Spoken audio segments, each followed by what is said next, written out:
How do we are here?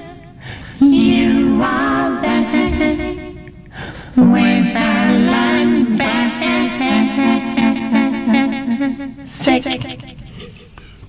Good evening. How are you? BBC Radio Manchester.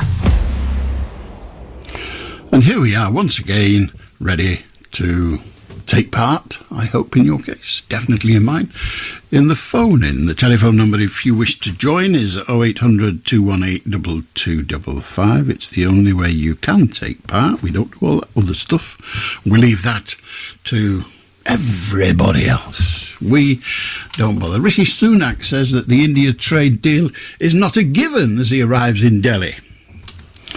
So what about Bojo then? He said it was oven ready. Clearly it's oven ready, but not not a naan bread oven ready, just an ordinary oven ready, or a Boris oven ready. In other words, bloody baked. 0800 218 2255. We should never glorify criminality. Of course we should not, but we don't half-train our soldiers well, do we not? There hasn't been an escape from Wormwood Scrubs, a proper one, since Ronnie Biggs in 1965. And then a suspect terrorist with British Army training gets out strapped to the underneath of a van. Where's Steve McQueen and his motorbike when he's needed? Well, it turns out he's not needed. An undercover cop, in other words, a bloke without a badge on, an undercover cop pulled him off his bike, which is... Yeah, not Steve McQueen, he's dead, you fool. No, the escaped suspected terrorist pulled him off his bike. Got nothing more to say on that. So our soldiers are pretty well trained, better trained than the Defence Minister, perhaps. In an interview this week, the newly appointed Grant Shapps, for it is he, thought that aircraft carriers belonged to the RAF, because we've all seen aircraft carriers flying by, haven't we? Very strange. I do like a headline, you know, in a newspaper or other publication. I like to see an interesting headline. My favourite one this week was on the front page of Private Eye, and I think it's self-explanatory. It said, "Schools breaking up." Now, come on, I know it's serious stuff, but that is funny. Well, it is if you're me. The UK is to rejoin the Horizon Europe, which is a science funding project. Indeed, it is an EU science-funded project. As a Remainer might say, one down, bring on the next. And contracts to build the next phase of offshore wind farms got not one bid. Not one. There are massive profits to be made. Because you know what it's like with the government. You sign a contract saying we'll do it for $1 billion. And then you say, well, it's got a bit dearer. It's got a bit dearer. Yeah. And it goes up to 2 billion and it won't be ready on time, so it goes up to 3 billion. They'd be queuing up for that, except for one thing, and that is, a week before the process ended, the government announced an easing of the rules around onshore wind farms. So nobody's going to have a contract to build them out in the middle of the ocean when they can build them in the middle of your back garden. Philip Schofield is said to be getting loads of therapy and going for very long walks to avoid seeing his old show, which is, I don't know whether he's thought of it, but as he thought not just turning the telly on, he wouldn't see it then, would he? Anyway, no matter. The Three Living Rolling Stones launched their latest and surely their last album this week. I've not heard it yet, but I believe there's a bit of Charlie's drumming and inevitably a good few licks from Keith. The blasted trinity, as you might call them, each of them thin as a rake. I know. The fattest thing on show was Jagger's lips. And Nadine Dorris, she of the hissy fit, remember? When she didn't get sent to the Lords, wrote in her Daily Mail column on Tuesday that Labour couldn't be more wrong in wanting to ban school uniforms. Meanwhile, schools that have been under control of her party for more than a decade are in danger of falling down. You might think of some figure in history. Nero! Nero! Put that fiddle down and grab a bucket. Rome's on fire. And now that summer is over... Well, it's not, is it? But, you know, it was when I wrote it, but it's come back. A bit like a curry. Anyway, now that summer is over, there's a bit of publicity for the bikini. one particular bikini that flatters the body and covers the floors. It's called, I don't know why, a swikini. A swikini. It tightens the bust, hides stretch marks and perks the bottom. I put my order in. So there you have it. The itsy bitsy teeny weeny yellow polka dot bikini. I know. Brian Highland, apparently. He's not Scottish despite being called Highland. That's not funny, but it's close to. 0800 218 2255. You want to join us, you can. Just pick up your phone, have your say, talk about anything. I'll do Shafik. I'm okay, my dear friend Alon, yeah. What Russia President Putin want to saying, yeah, when is Russia foreign secretary visiting my mother country Bangladesh, and when United States of America foreign secretary visiting Ukraine, that time Russia missile attack in Ukraine, police station in the market, couple of people died. I tell you one thing, my friend, last 800 years, my family, my blood knew British people. British King Edward I, he born in 1239, and my blood people, Shahjahan born in 1271. Yeah, I don't want to war with Russia. I want to peace. Today, the G20, they say no nuclear. Why nuclear not work? Why Putin try to attack to missile attack in Ukraine? Then he tried to smart than me. Okay, I'm surrender to Putin. If he bring one piece of letter like me, he writing to United Nations, Antonio Guterres today, one piece letter like a 2002 1st July. Then I'm surrender to Putin. Otherwise, step down of president chair of Russia. Otherwise, your one people attack you and or your one military attack you, Mr. Putin. Thank you. There you go. Oh, it's out of the way for another week. 0800 218 2255. I'll do Sean. Evening, Alan. How you doing, mate? Awfully well, thank you. It's been very hot this week, hasn't it? Temperature's about 33 degrees. Yes. Yeah. And I just saw some... When I looked out my window tonight, I just saw some, a lightning flash, and I thought my eyes were playing tricks on me, and then, it flashed a few times, and then it stopped. So that was weird, because I didn't hear a rumble.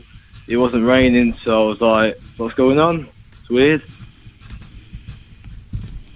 Well, lightning is not unusual after long periods of hot weather, particularly at this time of year. Yeah. It has been very hot this week, and it says it's going to rain, but it hasn't rained yet, so it needs to just hurry up and rain. It has rained in all sorts of different places. It rained where I live twice today. One day last week it rained what appears to be sand. Sand? So it has rained a bit. It's not been the whole of the United Kingdom without rain, but the bit you've been in may well have dodged all of it, which is fine. Yeah. Well, it should rain tonight, hopefully cool it down a bit, and it'll be nice and cold. Well, not many people agree with the concept of nice and cold. They may well think, oh, wouldn't it be nice to have a bit of cold weather? And then when they've got a week of cold weather, they start saying, oh, bloody hell, I can't afford this. But I know what you mean. It is somewhat tedious. It's been horrible, actually, yeah. Well, everyone makes their own judgment about what weather they like. But good on you, Sean. Have a good night. 0800 218 2255. I'll do Margaret. Oh, hello, Alan. Hello. I on the subject of it being extremely warm, I don't like it. I like a nice, mild spring day, a little bit of breeze, and anyway, that's beside the point. I actually bought, it looks like a set of earphones, quite large. They go around your neck, but it's a fan. It's a cold fan. It's absolutely fantastic. Yeah, I can't name any brands or websites, I know that, so I won't.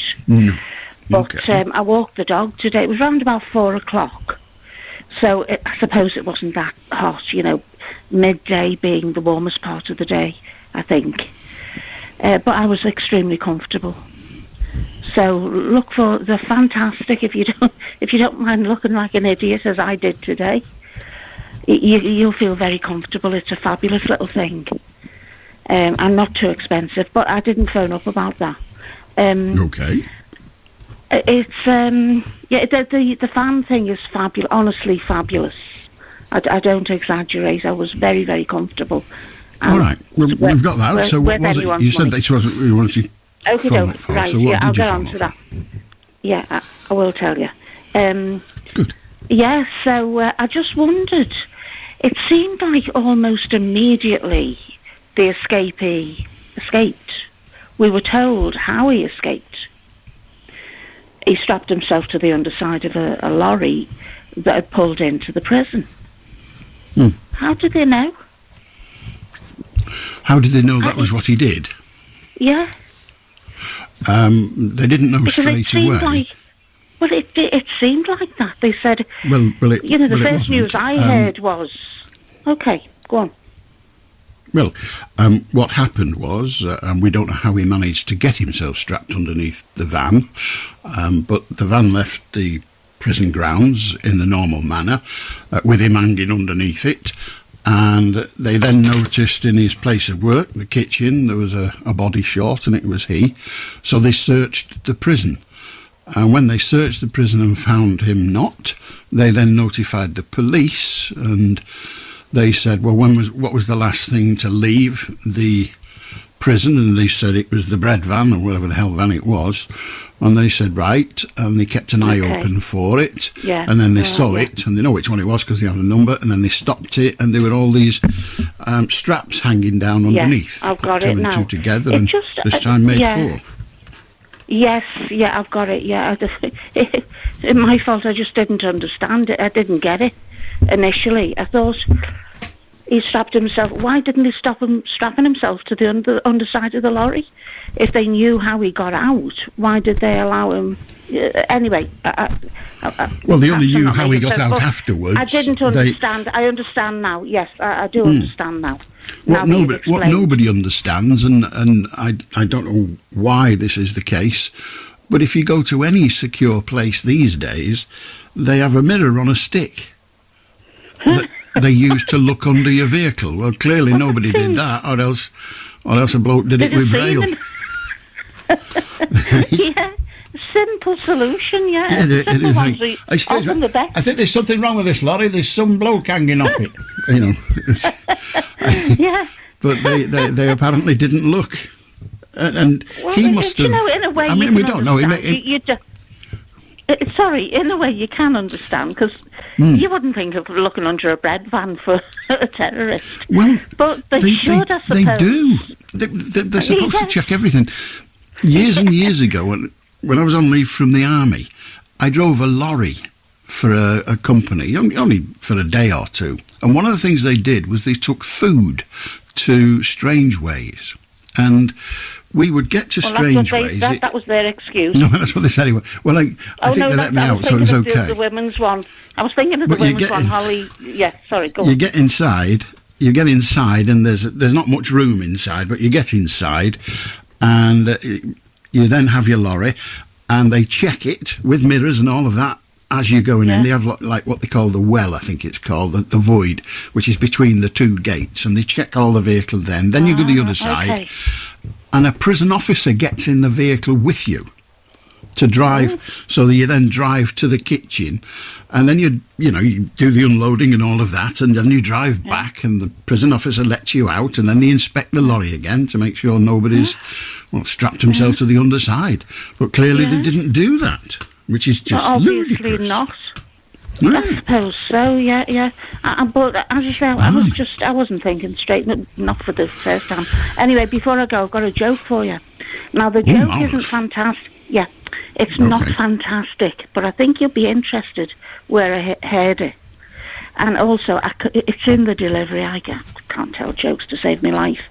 But anyway, so a little old lady, let's say she's a Scouser.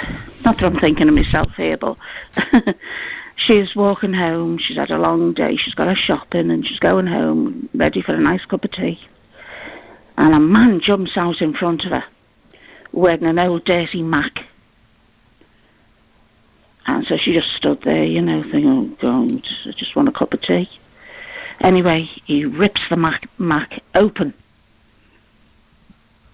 And she takes a good look at him.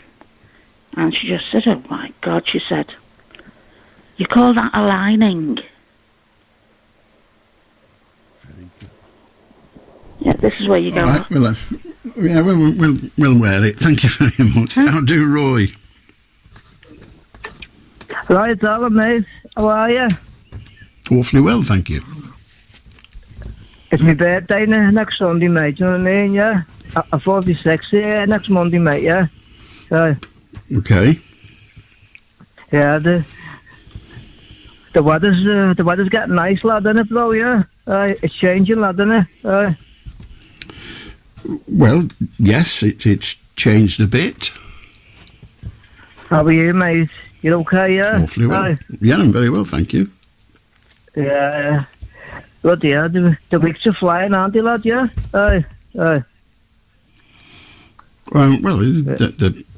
they pass at a regular speed. Yeah.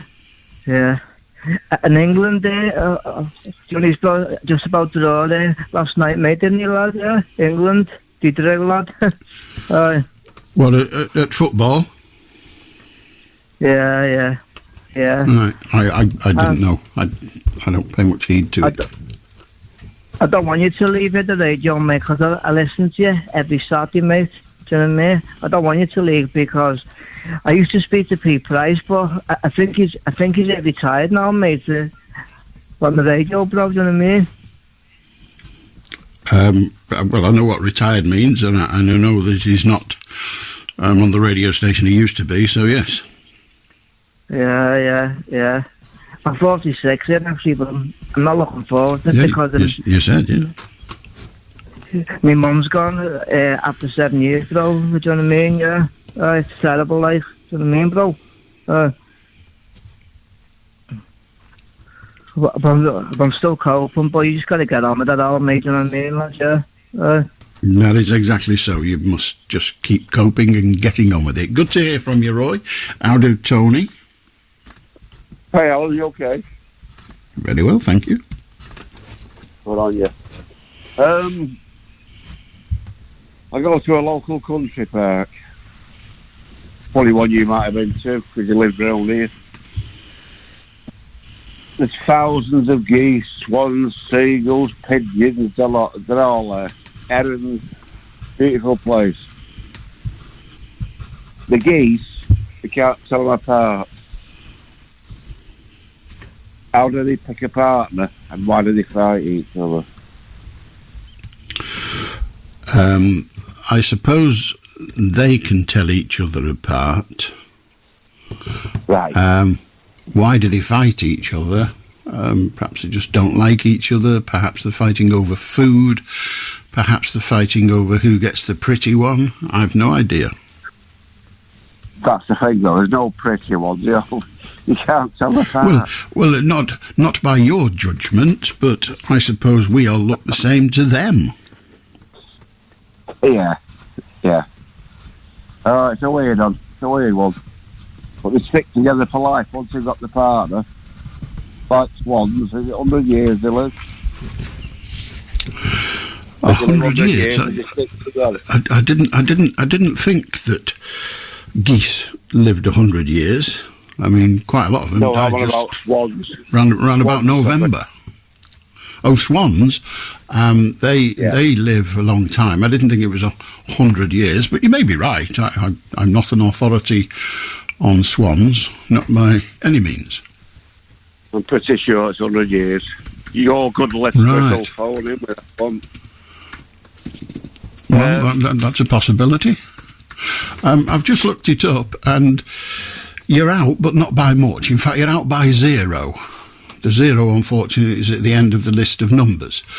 The average age of a swan is between 9 and 12. It's quite a long way out, really.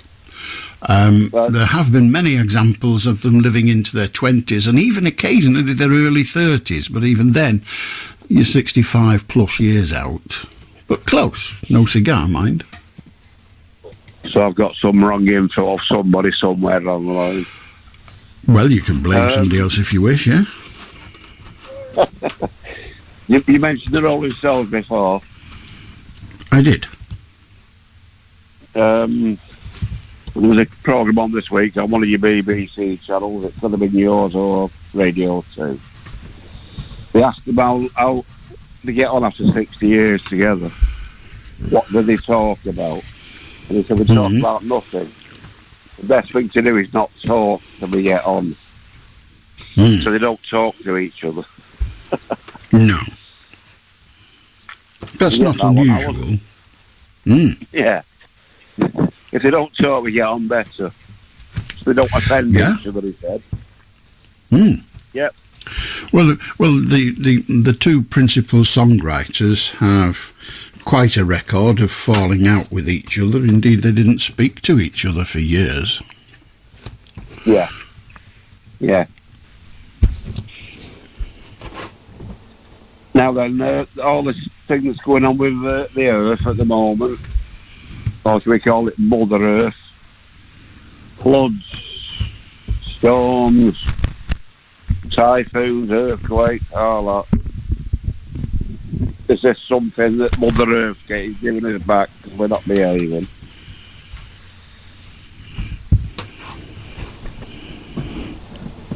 Right.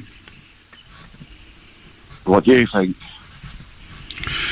I don't think there's any such thing as Mother Earth, but I do accept the concept that there are consequences for one's behaviour, and mankind's behaviour, we are told, has been less than good, and that is having consequences. Yeah. But this last 4 months in Britain alone, you had the hottest June, you had the wettest July nearly. Well, we can't have had the hottest June in the last 4 months. But you see, I always worry about these hottest days. Let us say that today the hottest September day for 100 years happened. Yeah. And I get that. You know, today, I'm making numbers up, but today it was 34 degrees. It's the hottest it's been on the 9th of September for 100 years. Well, that means that 100 years ago on the 9th of September, it got to 42 degrees. Why? Can't have been global warming. Now, I think you were saying 100 years, Alan. It might have been when the record started. Well, sometimes that is the case. That is often the case. You are correct.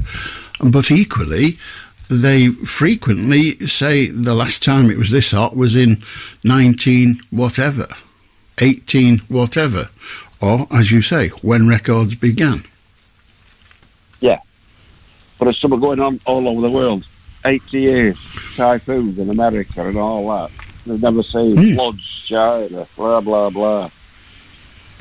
Something's not right with the world. Well, you may be correct. So what do we do about it? What would you do about it? I would do nothing. I'll be dead before it matters. What would you do? Hey, that's a nice statement. Let's go back to the Ice Age. That might sort it out, won't it? Well, we don't have control of the Ice Age. The Ice Age just happened. We didn't, we can't decide we're all going to leave our fridge and freezer doors open and turn it into an Ice Age. That's not possible. So how, in your view, it's necessary, how would you cool the world down?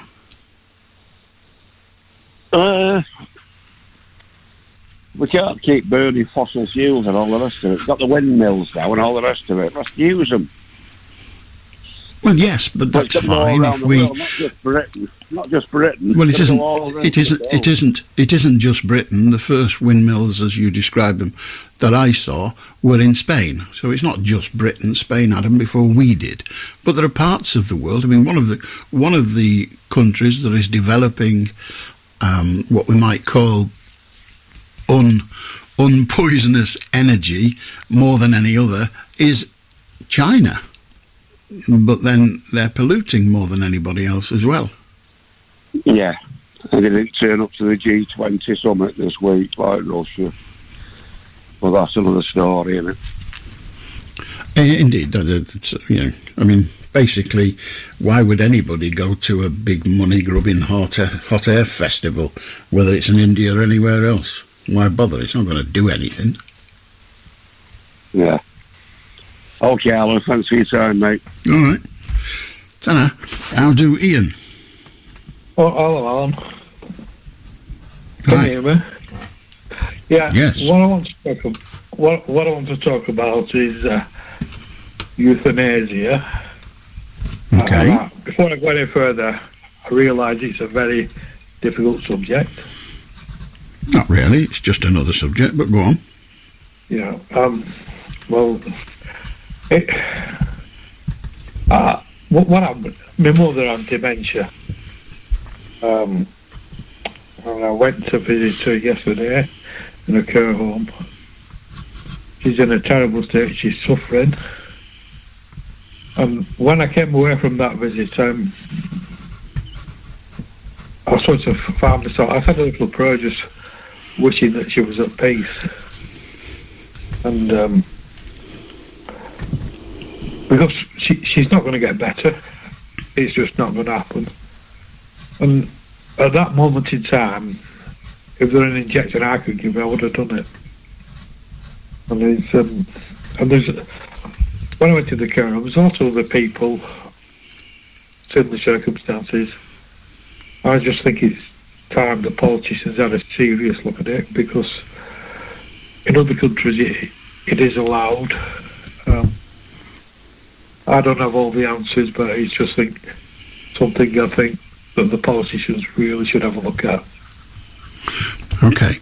When you said in other countries it's allowed, correct me if I'm wrong, but you may be referring to countries where they have voluntary euthanasia. Am I correct? I don't have all the facts, but you're probably right, yeah. Well, let me tell you what voluntary euthanasia is, and that is a person believes that they no longer want to be in this world because there's no prospect of them recovering from their condition, and they're fed up of just lying there, as it were. So they decide to get someone to help them to take their own life, and that's it. But you see, the problem with euthanasia that isn't voluntary is somebody has to make that decision. Now, I'm sure when you had that sensation today that you'd just like her to be at peace, I understand that. And there is a group of people that would say you're just wanting to feel better yourself because you're fed up of seeing her poorly. So there's that. And Can you stop you 1 minute, Alan? When I have them thoughts afterwards, I feel absolutely awful for having them thoughts, if you know what I mean. Indeed. So, but then imagine this scenario, and I'm not suggesting it's the case with you and your mummy, and I'm not suggesting that at all. But imagine that imagine that the woman or man who is in a care home suffering incredibly, or even just not there anymore, just dementia. I remember going to see a relative of mine who was in chronic dementia, and he was just laying in the bed, catatonic, losing weight, slowly but surely, until he just died. And it took months and months, and he was basically just a skeleton in bed that breathed for a long time. Now, that's fine. He was just a distant relative. But imagine it's someone who, when they die, those who make the decision, put him at peace, inherit his £1 million. What then? No, like I said, I don't have the answer to it. It's just... No, it's just those are the questions, though, aren't they? It's like, but I do think it weren't just my mother, because it's when you look around the place, there are people who are suffering. And, well, let's look at that then. When you say suffering, are they?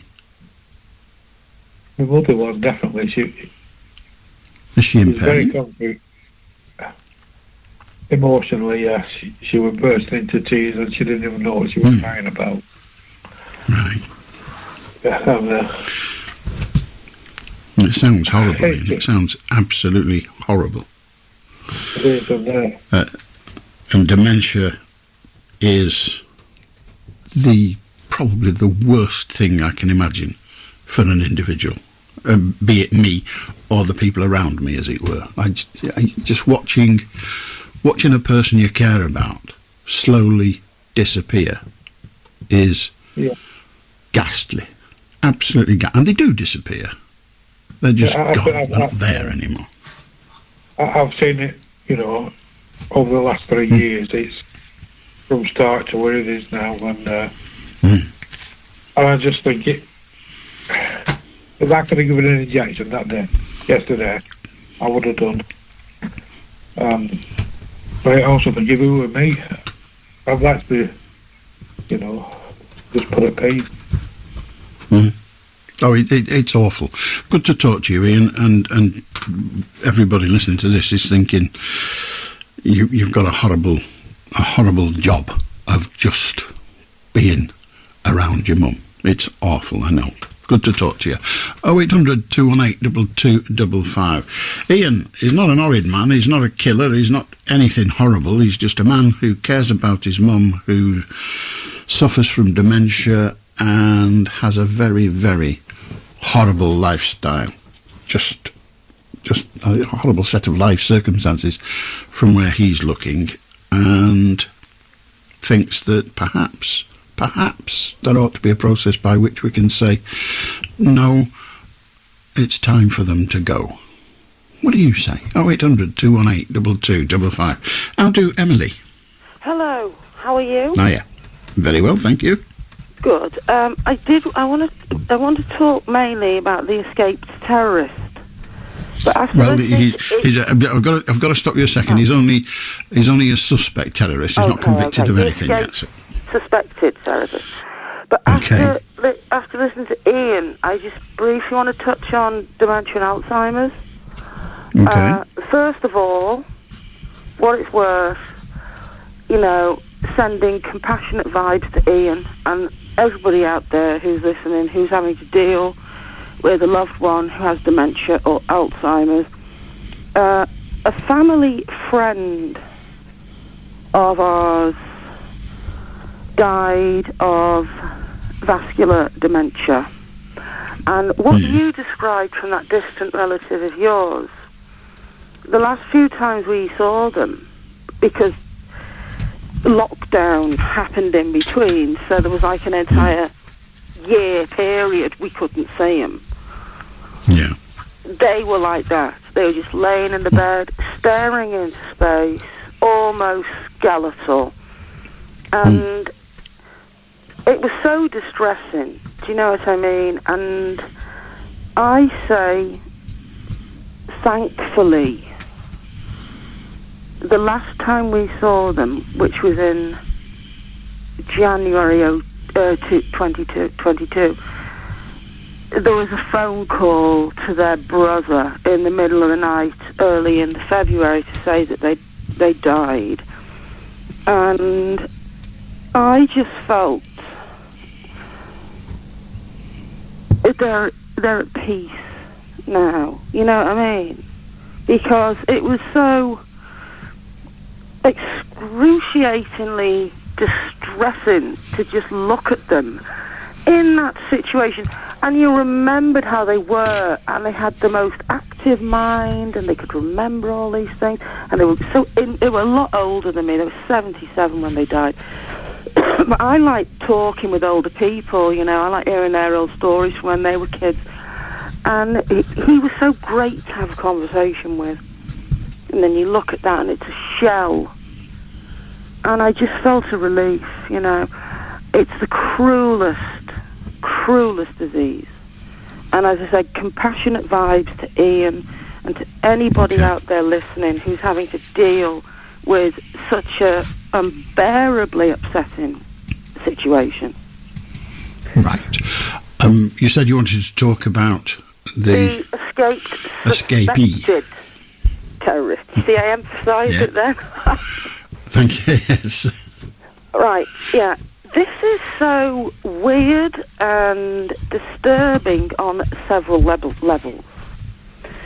Now, I heard an interview on the News Update Radio 4. This was yesterday.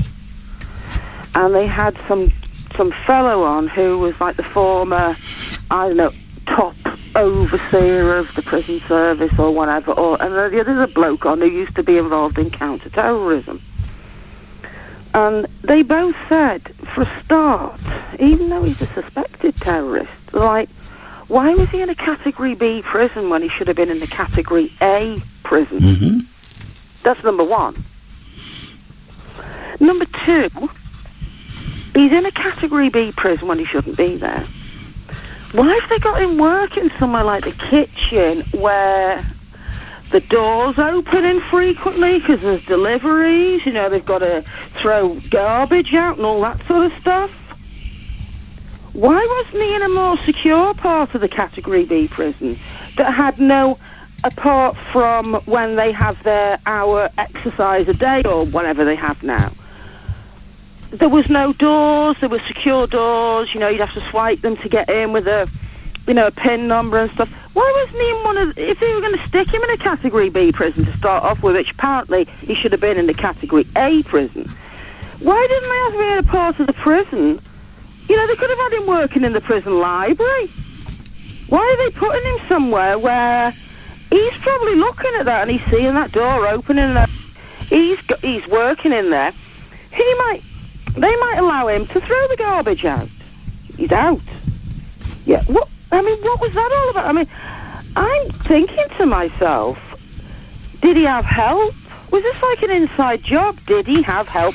Did he bribe one of the officers? Whatever was going on, did he have help? How has he just got out, strapped, as you said? They have, it's like a long stick, and there's a mirror facing upwards on the bottom, and they look under vehicles. How wasn't that happening? How did he just strap himself? That's not going to take 2 minutes to manage to securely strap yourself under a lorry. Where are the other guards? Where was security when he was doing this? I know you can't answer this, but I just think I kind of can in a well. In a way, there are two answers. The first one is in a well. Yeah, that's why they should have kept him in. He never got out of there. I can in a way. In that the first thing is that all those questions you're asking are being asked generally and will be examined by the inquiry that the government have announced, and they're supposed to give an interim report, I think, within a week. So there are fairly basic questions that need addressing, and those will be addressed. The other one is, if you think back to the films you've seen about Colditz, if you have, and about The Great Escape and all of that, the one thing that the escapees relied upon was basically complacency.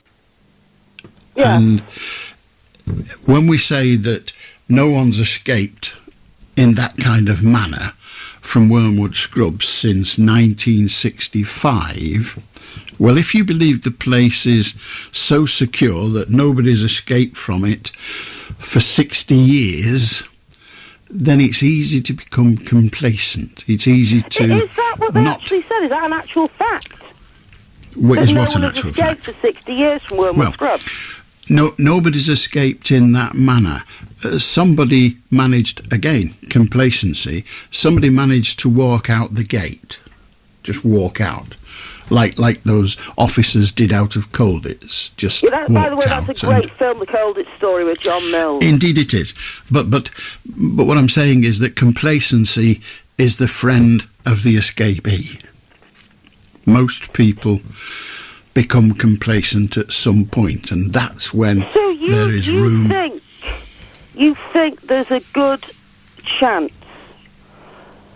that the warders just were kind of complacent. Maybe they were just complacent about the kitchen area. You know, maybe the kitchen area didn't have as much security. Well, I was listening to you when you said that they can just go out and throw out the rubbish. But yes, but they're not throwing it outside the prison. They're only throwing it within the prison walls. Yeah, but what if the lorry he strapped himself under was right next to where he was throwing the garbage? Well, it was, because it's the cookhouse and you unload the lorry at the place where you need the load. I agree it could be complacency. But we are now in the age of absolutely a crazy amount of CCTV. Now, one would imagine they would have had CCTV cameras outside the kitchen door, in the kitchen. But again, I mean, whoever was monitoring, they might have got distracted and they weren't looking. Well, all of those things are possible, and if they did get distracted and weren't looking, then there comes that thing again, complacency. The thing is now, they don't even know where he is. There's been some random sighting of him. They do now. They know he's been recaptured. Oh, has he? Yes. Sorry, I actually hadn't heard the news. I haven't heard any of the news today. He's been recaptured. So where was he? Was he not too far from the prison?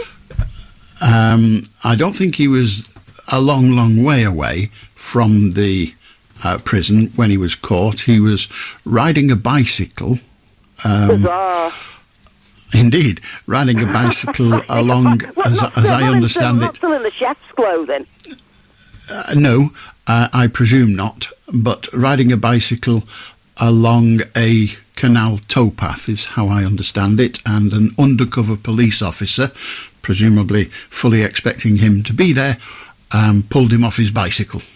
Bizarre. Well, you see, that whole situation there of his capture under such bizarre circumstances on a bicycle along a canal towpath, that's where CCTV, the amount of it, probably came to help, because he was probably, all these cameras being monitored, and somebody spotted, we think that looks like him, notified the police, they have a look, yep, that's him, get the undercover policeman to hide behind the bushes at the canal or whatever, and, jump him.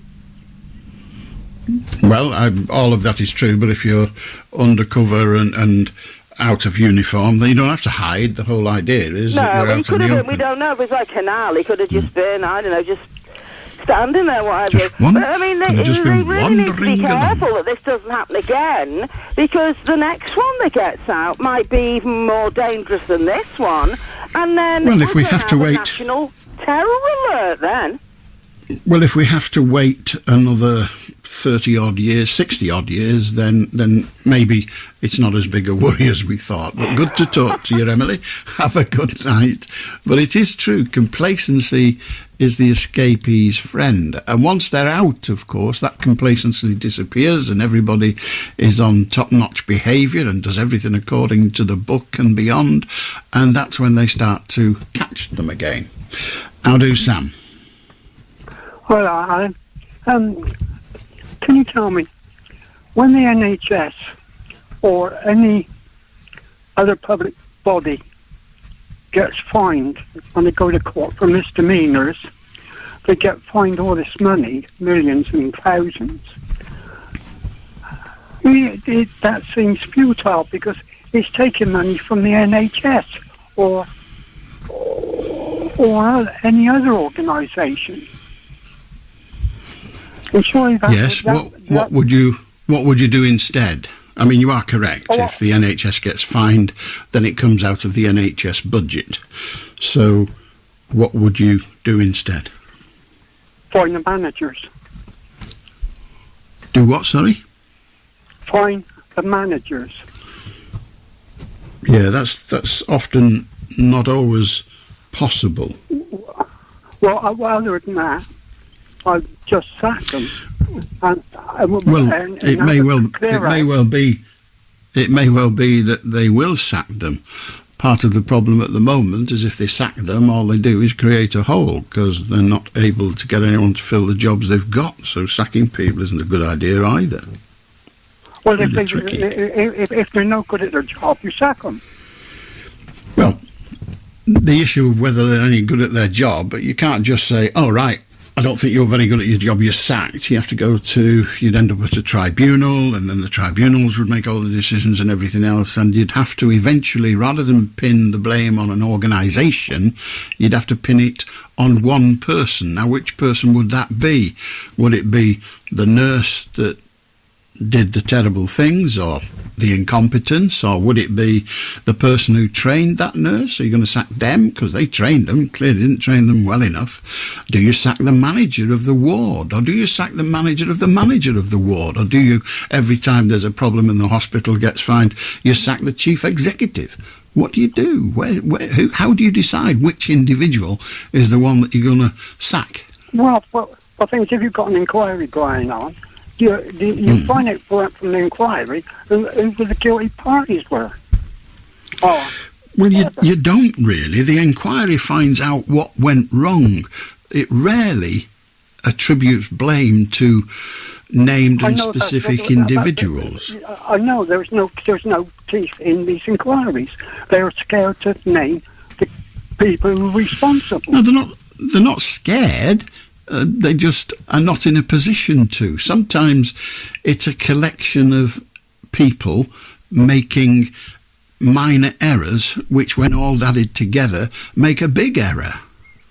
There are sometimes people who are clearly in the firing line, and sack them by all means. That does happen, but you still find the organisation, because the organisation has also got to be punished for being organisationally failing. Well, that's stupid, finding the organisation, because that means the organisation is short of funds, the NHS is short of funds, or other organisations are short of funds, so it's only taking it out on the patients. It isn't doing anything to help the NHS or its staff. It's just having to go at the patients or the people who are doing their job correctly. Well, Sam, you point directly and accurately to the dilemma. It's just difficult to see how you get past that dilemma, how you resolve it, because if a crime has been committed, has it been committed by an individual, in which case, such as the horrible woman that's just been sent down for life, there you fine her, or in her case send her to jail for the rest of her living days, and quite right too, and so she is to blame for what she did. Now then, they have to look, and this will take a little longer to resolve, but they have to look at how it was allowed to happen, and there could be all sorts of reasons. Not just, oh, well, he's the boss or she's the boss of the hospital, sack them, because they're responsible, sack them. And when they're replaced, all the failings that exist, still there, not gone. Well, it's a stupid situation, because all it is causing misery for outpatients and other good staff of the NHS or whoever, and it seems so stupid. It's a forced economy.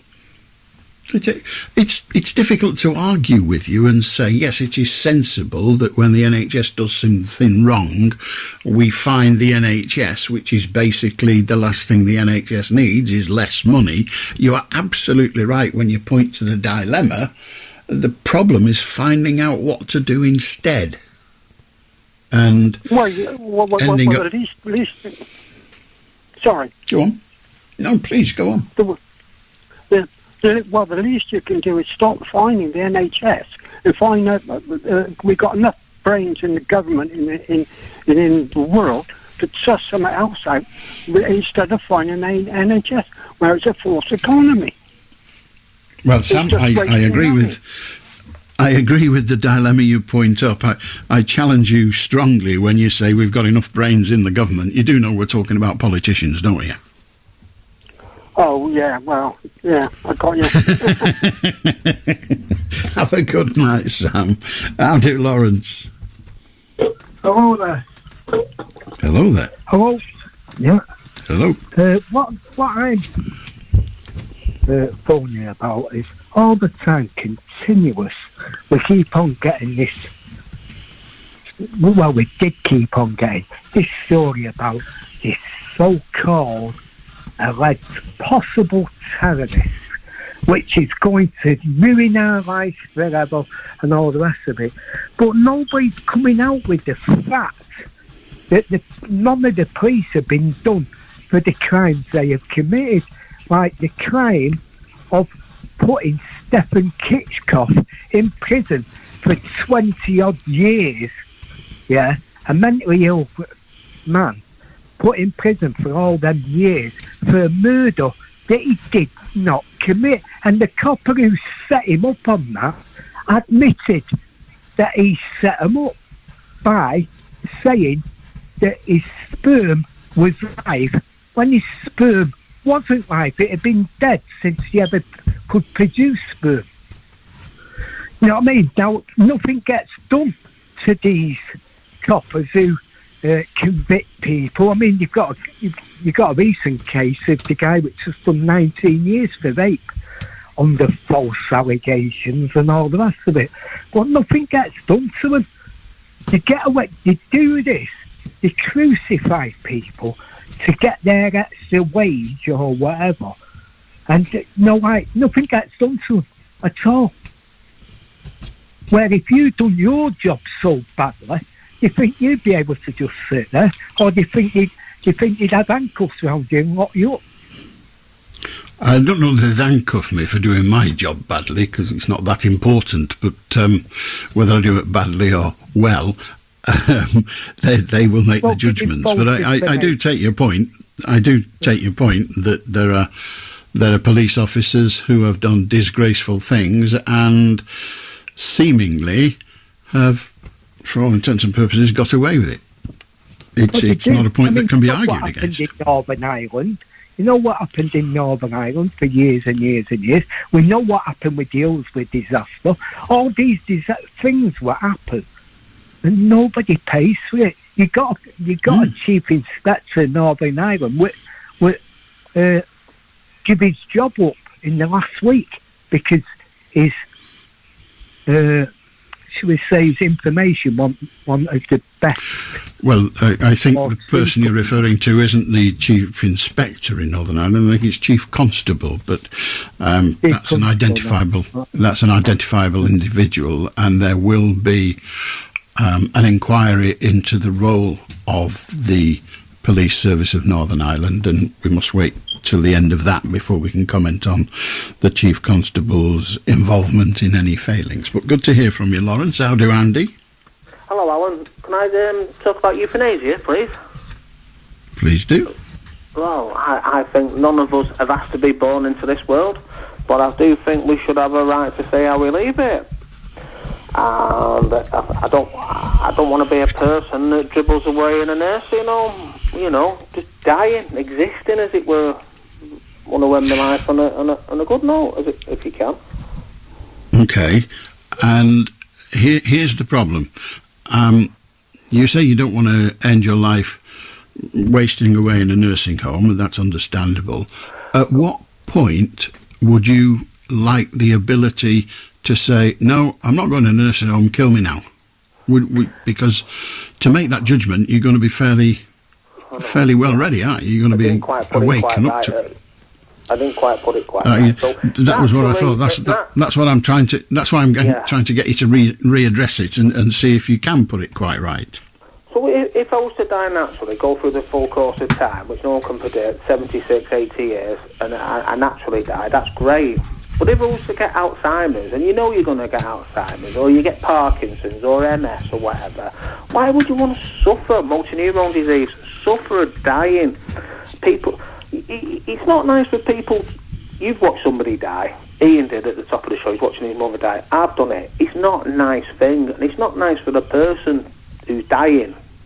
But they're going to get out of it ultimately, and it's a sad, slow death. Andy, who would you have make the decision that this person's life isn't worth anything anymore? Let's kill them. The person. Who would you? So if I was to get diagnosed with Alzheimer's... So, let's just stick to the general rather than you, because if we start talking about you, then we can offer you all sorts of difficulties. But when you say the person, are you saying that when they're fully compos mentis, but they've just had diagnosed or they've got sick to the back teeth of the consequences of motor neuron disease, they should be able to say, right, I've had enough, kill me now, and that's fine? Is that what you're saying? Well, what I've done now is I've opted out for organ donation. So I've made... Yeah, let's just What I'm saying is now is whether I'm compos mentis, I should be able to go to my GP and say, listen, if I was to be diagnosed with some degenerative illness, I don't want to see it through. I should have the right now, I'm making out of sound mind, to end my life. And my question is... Ideally, the best way to die is a quick something you want nothing to do with, which is fine. Let's try the question again. At what point do you think the person should be able to say, should it have to be, I don't want to live anymore, kill me now? Or are you saying, if this disease progresses, kill me then? Which? So, again, if you was to be... I'm just asking you a question. You don't need to bring me into it. No, I don't want to listen. I want you to answer. I want you to answer. Your first word in the sentence was you, referring to me. Let's give you the question again.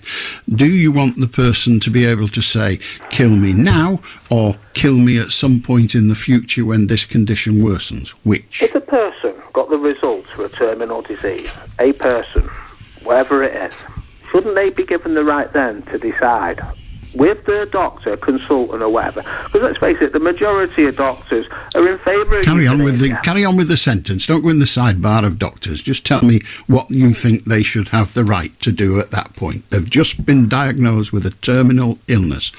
At what point do you say they should have the right to say, kill me now? When they've got them results and then maybe they've had a bit of time with the family to think about it. But before they lose all compos mentis, and you've just come back to a money issue, all these things should be sorted out within the families, with the doctors, with the patient. Well, it's a complex thing. Any solicitor will... Excuse me, Lawrence, any solicitor will tell you that sorting out the family finances of the deceased is one of the things they make an awful lot of money out of, because they can't be sorted out within the family, because families can't be trusted. So put the money to one side and come back. So you say the person should be able to say, I've got the diagnosis, I don't want to live with that disease, I'm perfectly well at the moment, but I've got the diagnosis, I want to die now. That's what you're saying should happen. Before they can't do it themselves. They're imposed on a family member to do it. Lawrence, adjust the question, whatever your name is, who cares? Adjust by all means, the question as much as you like, and I will then bring you back to the example you gave, which you may not like, but I'll bring you back to it anyway. So here's the question again. At what point, you said, they get the diagnosis that they've got a debilitating disease that will eventually lead to their horrible life followed by death. At what point do you want them to be able to say, kill me? The point is, when they get that diagnosis, they've got the right to decide whether they want to live or die. If they want to take their own lives when they can, so be it, rather than impose on somebody to do it for them before they can't do it themselves. But if they're able to do it themselves, suicide isn't a crime, so they could do it. Well, take the copper then that died trying to save a life on the railway tracks. That person who tried to commit suicide ain't going to get done, but the copper sadly has died, hasn't he? Yes, so I say again, it is still the case that you can, if you are so determined, commit suicide. We don't use the term commit anymore because it's no longer a crime, but take your own life. It happens, regrettably, some might say, it happens daily. The point I'm making is, nobody wants to be a slow, painful death. We're all going to die. We all have to accept that. It's how you die, innit? Well, none of us has to be born. None of us has to get cancer. None of us has to get all these crappy diseases. And, you know, it's your life, as it were. So, what about somebody then who's got no disease at all and just thinks, I've had enough? No.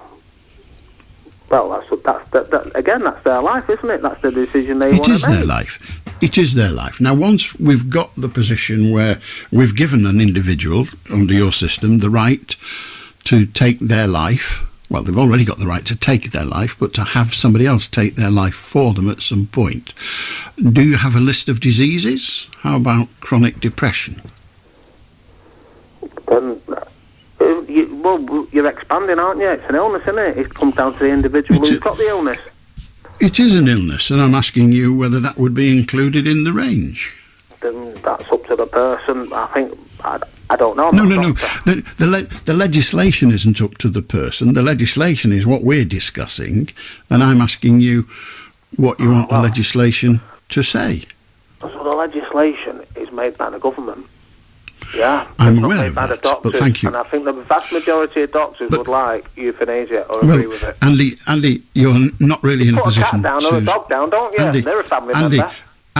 Andy, if you think your cat is a family member, then I hope to God it's cleverer than you. They've all died before they suffered. Andy, Bye, Al. if euthanasia was possible, you'd be on the list. How do Tom?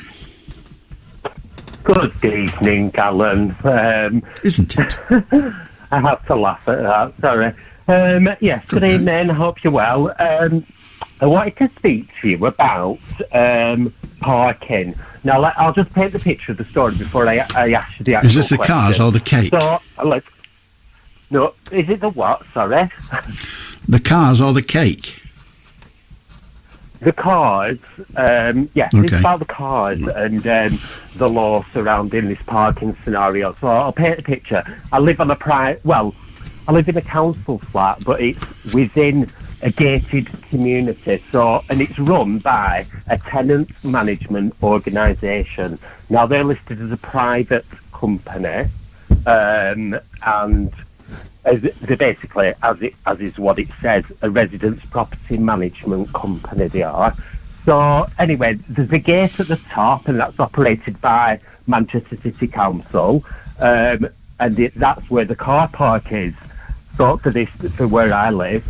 And there's a woman, and she's part of the board. She's a tenant, which they're elected on every 5 years. And she's put. What I want to know is the road when you drive into the gate. Is that their property, or is that road still the national highways? Because them roads, there's no double yellows on or anything. And she started putting signs on people's cars saying, "Don't park here, don't park here." And apparently the reason is because she doesn't like it. And there's no double yellows, but can they do that? It's not their property, is it? Is it just a legal road, even though it's gated off? Do you know anything about that? Well, it's impossible for me to say because I don't know the area, I don't know the plan. If a person is putting signs on cars saying don't park here, they're not, as far as I'm aware, breaking any laws unless they damage the car in the process. Well, but let's just deal with this bit first. But whether we'll do whether that notice has any authority is debatable, and that's the debate. You say she's damaged cars. In what way? Well, she chipped my windscreen, but I'm not, I can take that up. I've already taken that up. She chipped your windscreen? You can't chip your windscreen with a piece of paper. No, but when it's not a piece of, it is, it's laminate signs. I've got her on camera doing it, but that's not the reason I want to know what feet I stand on as part of this debate, because if it's a public highway, she's no right to stop people parking wherever they want. It's only a director which has been appointed by us, basically. If it's the public highway, then you are correct. She has no right. If she is, how would I find that out if it is or isn't? Is there a registry? Because you have like land registry, don't they? But is there anything? They do, but it's. Road? Well, you mentioned a gate a few moments ago. The gate, does the gate separate one kind of road from another? I mean, well, it's just the same road, I suppose. But it's the same road, but there's a gate. Off one. you drive off one street and then it's gated on the pedestrian side and to cars. I mean, the gate doesn't work half the time. About 90% of the time it's open. It doesn't matter whether it works. We're trying to find out roughly whether the road you're City Council. Well, a private Let's try company again. on behalf of... Well, sorry. Right. Does the woman operate on the residency side of the gate with her ludicrous signs, or on the other side of the gate, what would appear clearly to be the public side of the gate? The resident side. The resident side. Okay. So we've sort of established, in the best way we can during this conversation, that it's land that is under the direction and control of the tenant's agency, the tenant's company. Am I correct there? Well, the estate is. I don't know whether the actual roads are their property, basically. I don't, because they're only a tenant management. Are you a tenant? Are you a tenant, Tom? Right. Yeah. Then, do you know the terms and conditions of your tenancy? Well, I've got them, but I've not. Have you read them? Well, you might want to read them, because the answer to your question may be contained within, and the thing to look for is whatever it says about parking on, I'll describe as tenant's company property.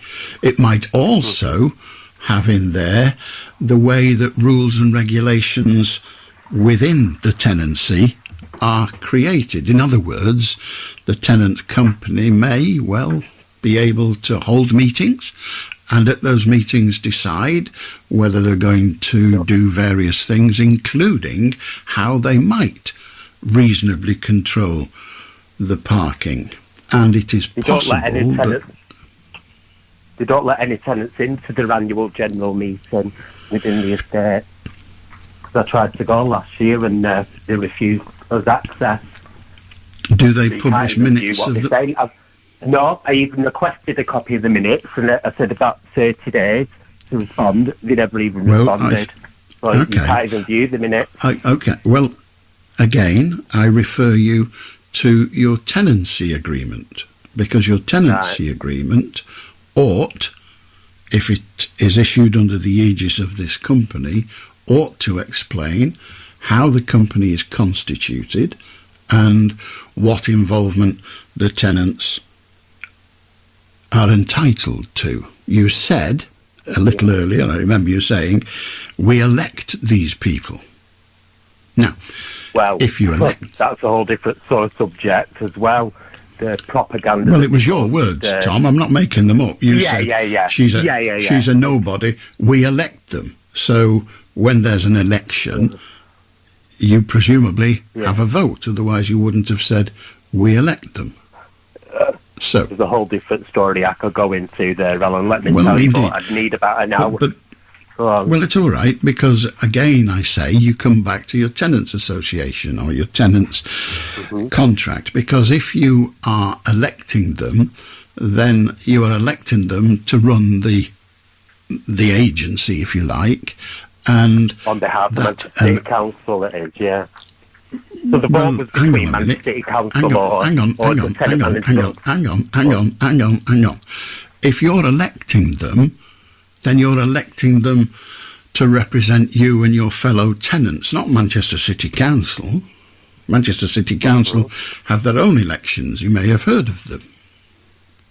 Well, they get the funding, basically, instead of City Yes, Council. they may well get funding, but indeed, and if it's up to them to run it, then the purpose of the election is to create the officers of the agency so that the officers run it in accordance with the law, the contract with the City Council, but also in accordance with the wishes of the tenants. And so if they have elections, there would be no point in having elections if all they did was operate the rules laid down by the City Council. So read your tenants' agreement and find out what this organisation does and how it comes into being. But here's where it gets complicated. My tenancy isn't with them. It's with the, what do you call it? I don't know. If I got a council flat from somewhere, like, they're not a private housing, or a housing association, that's it. So, but they're just the tenant management organisation that run this estate. So my tenancy isn't even with them. So should I go to my actual, who I pay my rent to? Tom, I would first of all read my tenancy agreement. Right, yeah. I'll have a read over it tonight, yeah. Yeah, well, have a good read of that, because in there may be the answer to all your questions. Right. I don't think there is offhand, but I'll have a read of it. You're right, Alan. Well, not thinking there is offhand is really valueless if you haven't read it. So read it and find out, and then you won't have to be worried about what's offhand and what's not. Enjoy the reading. They're not easy. Have a good night. 0800 218 2255 to join us. How do Ted? All right, Alan. Can you hear me, Alan? I can. Just to say, a few years ago, I seen this person, and he had blue eyes and brown eyes. There's a word. How many eyes did he have? No, they were real, Alan. One was blue and one was brown. No, it didn't say. Oh, so he had you said blue eyes and brown eyes, but he didn't. He had one of each, making two, which is the standard number. Yeah. There's a name for it, but it means something like, but isn't it amazing that sort of a blue eye and a brown eye? I looked at him and I went, wow, that's amazing. He was like from India, somewhere out there like that. He was Prescott Road. Do you know Prescott Road, Alan? I think I do, yes. It's by Newsham Minute. Newsham Park. Newsham, yeah.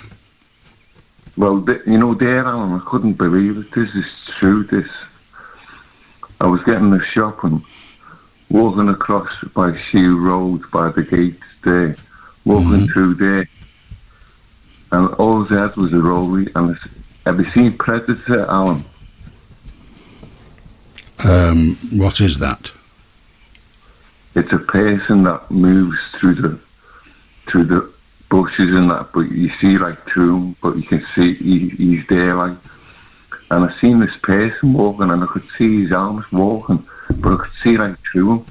And I seen him walking, and I went, wow, what's that? All I had on him was a rollie, nothing else. Right, okay. Well, I rather like a Rollo myself. How do Beverly? Good evening, Alan. I hope I find you well. You do. I've sat here waving my little United Kingdom flag. How sad is that? No. Anyway, I've just depends been on why you're flying it. Yeah. I'm waving me flag. I was listening to the last night of the Proms. Do you know what, Alan? I thoroughly enjoy it. That's what my flag was for, to wave with them. I thoroughly enjoy it, Alan. And we didn't have it. Was it last year or the year before? One was because of COVID, But it inspires me. I don't know why, how. I'm not a classical music person. I do like certain, but tonight was just over the moon, Alan, for me. I really thoroughly enjoyed it. It's a big event in the classical calendar. There are some classical music fans who rather poo-poo it as being a little bit undignified. And I think classical music needs a bit of its dignity kicking out of it so that people can actually enjoy it for what it is, and that is beautiful noises very often.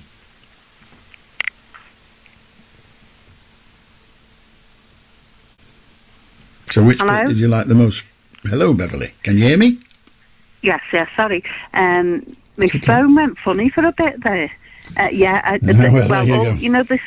You know the songs that you sing. Well, I was la-ing really because I forgot. A senior moment, forgot all the words. But as it happened, I bought a book yesterday, and it's called "I Wandered Lonely as a Cloud," and in it was the song "Jerusalem." So I was able to actually follow those words. So talk about coincidences, Alan. Really good. Really fun. Yeah. Anyway, I did enjoy it. Yeah. Excellent. You know the music you like. I've started to like that as well. The classical music, is it that you like? I like some. I'm not a classical music fan as such, but yeah, there's a bit of classical music I like. I often listen to it if I've got nothing better to do in the car. If there's nothing on Radio 4, which is my usual motoring listening, I might put Radio 3 on and see if I can't educate myself a little. Yeah. I mean, that's why I'm doing it, really, because, I mean, I used to play the piano and teach lessons. And, wow. Of course, music is just, I just love it. But I love to teach. I used to love teaching people. I taught adults in an adult centre. And I went on to do private teaching for children, but one of the parents had to be in the room with all this DAD and that. Well, that's fair enough, yeah. A few years ago, as part of a big national project, they were trying to, I don't know who they are in this case, but they were trying to get more people to play the piano. It's a wonderful thing to be able to do. And one of the things they did was they approached BBC radio stations, local radio stations, and said, have you got any of your presenters who would like to learn the piano? And I've always kind of fancied it. And I was picked, and I went to learn the piano. And not with Mabel Ecklethwaite at number 44, but with one of the senior teachers at Chetham's Music School in Manchester. Where instead of each having a bum cheek on the piano stool and them showing you, because this is a music school, this is for people who will become top musicians. Oh yeah, that's right. Yeah. They have in their piano teaching rooms, they have two pianos, one for the teacher, one for the pupil. They're both Steinways. Yes, good. There's about 10 of these rooms, but that's what they're doing. And this woman, bless her cotton socks, she said patronisingly, this woman tried to teach me to play the piano. And after about 4 lessons, I think she realised that the best thing she could do for the piano industry was to slam the lid down on my hands. No. I was absolutely... No, she didn't do it. I was absolutely terrible at it. And she was the most patient... kind teacher one could have, but she was used to teaching pupils who knew music, could read music, were very, very good. Otherwise, they wouldn't have been at the school. And they send her this club-handed clown from Radio Manchester. I think she was sitting there thinking, do you know what? If I hadn't got the job here, I'd be teaching clowns like this every day. She utterly despaired. And I think we called it off in the end. And I said, look, I mean, we Radio Manchester have got the programme pieces, wee ones out of it, and this is not going anywhere, isn't? And she said, no, it's not really. You do have to have a lot of patience with people. You do, and the people have to be prepared to practice. And I wasn't. That's right. I wasn't. It's just army. Okay, that's it, Alan. Thank you. Have a good night, Beverly. There was a programme, it was a fantastic programme on the BBC where they had pianos in railway stations and places like that. And they had 2 great musicians, one of which was, I think he's called Lang Lang. And they would listen secretly to members of the public playing these pianos. And then swoop on them and say, you played that really well, blah, blah, blah. And they had a competition where all the best ones went to a big theatre performance and played their pieces, and it was great.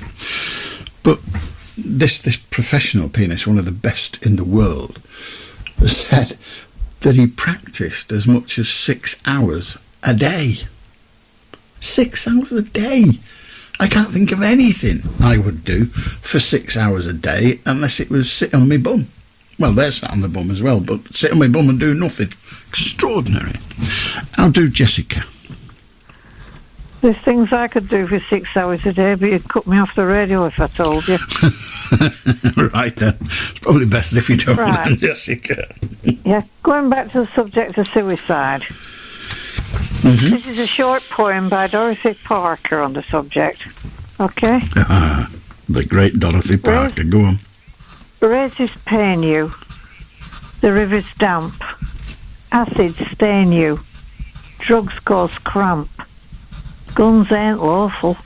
Nooses give. Gas smells awful. Might as well live. She was a genius, wasn't she? An absolute genius. Good on you. Thank you very much, Jessica. 0800 218 2255. If you've not heard the works of Dorothy Parker, then look it up on the internet. Some of the stuff she wrote was sensational. She's a very funny, if somewhat sardonic woman. How do Glenn? Hello, how are you, mate? All right? I'm very well, thank you. What is on there? Antisocial behaviour in accident is a big problem. The police are doing more about it now, which is good. But these kids don't care. Who's to blame on? Is it the parents? When I was a kid at home, I would not get away half of what they get away with. And they laugh to themselves and they laugh at police on. What's that? There's nothing I can say. I mean, we are a less ruly society than we were 20 years ago and 40 years ago and 100 years ago. It's how society has gone. We're done with bonfire night, Christmas, coming up, dark night. It's going to get worse and worse now. And I see cars speeding around the streets of Accrington. People smoking drugs, homeless people sleeping doorways. And it's so sad to see this in 2023. And what does that happen? There's nothing I can say to it. We have the society we have, and most of it is the society we've brought upon ourselves. Well, I hope I never end up homeless. I've been talking to on rail insurance for 7 years. I'm worried about losing my house. But would you like to sleep in the doorway on? It's the worst possible thing that can happen to anyone rather than death. Well, I'm sure it's less than pleasant. So, what do you say if I end up homeless in the future? I know you won't be very tired. What do you say to me? I don't know what I could say to you. See, your mum's a carer at home, 17-year-old. She's very ill with dementia. And she might not be alive that long. And my dad did club me there. So what says that? You're 17-year-old. And when they go to see the care home, she's like, you know me. She has dementia.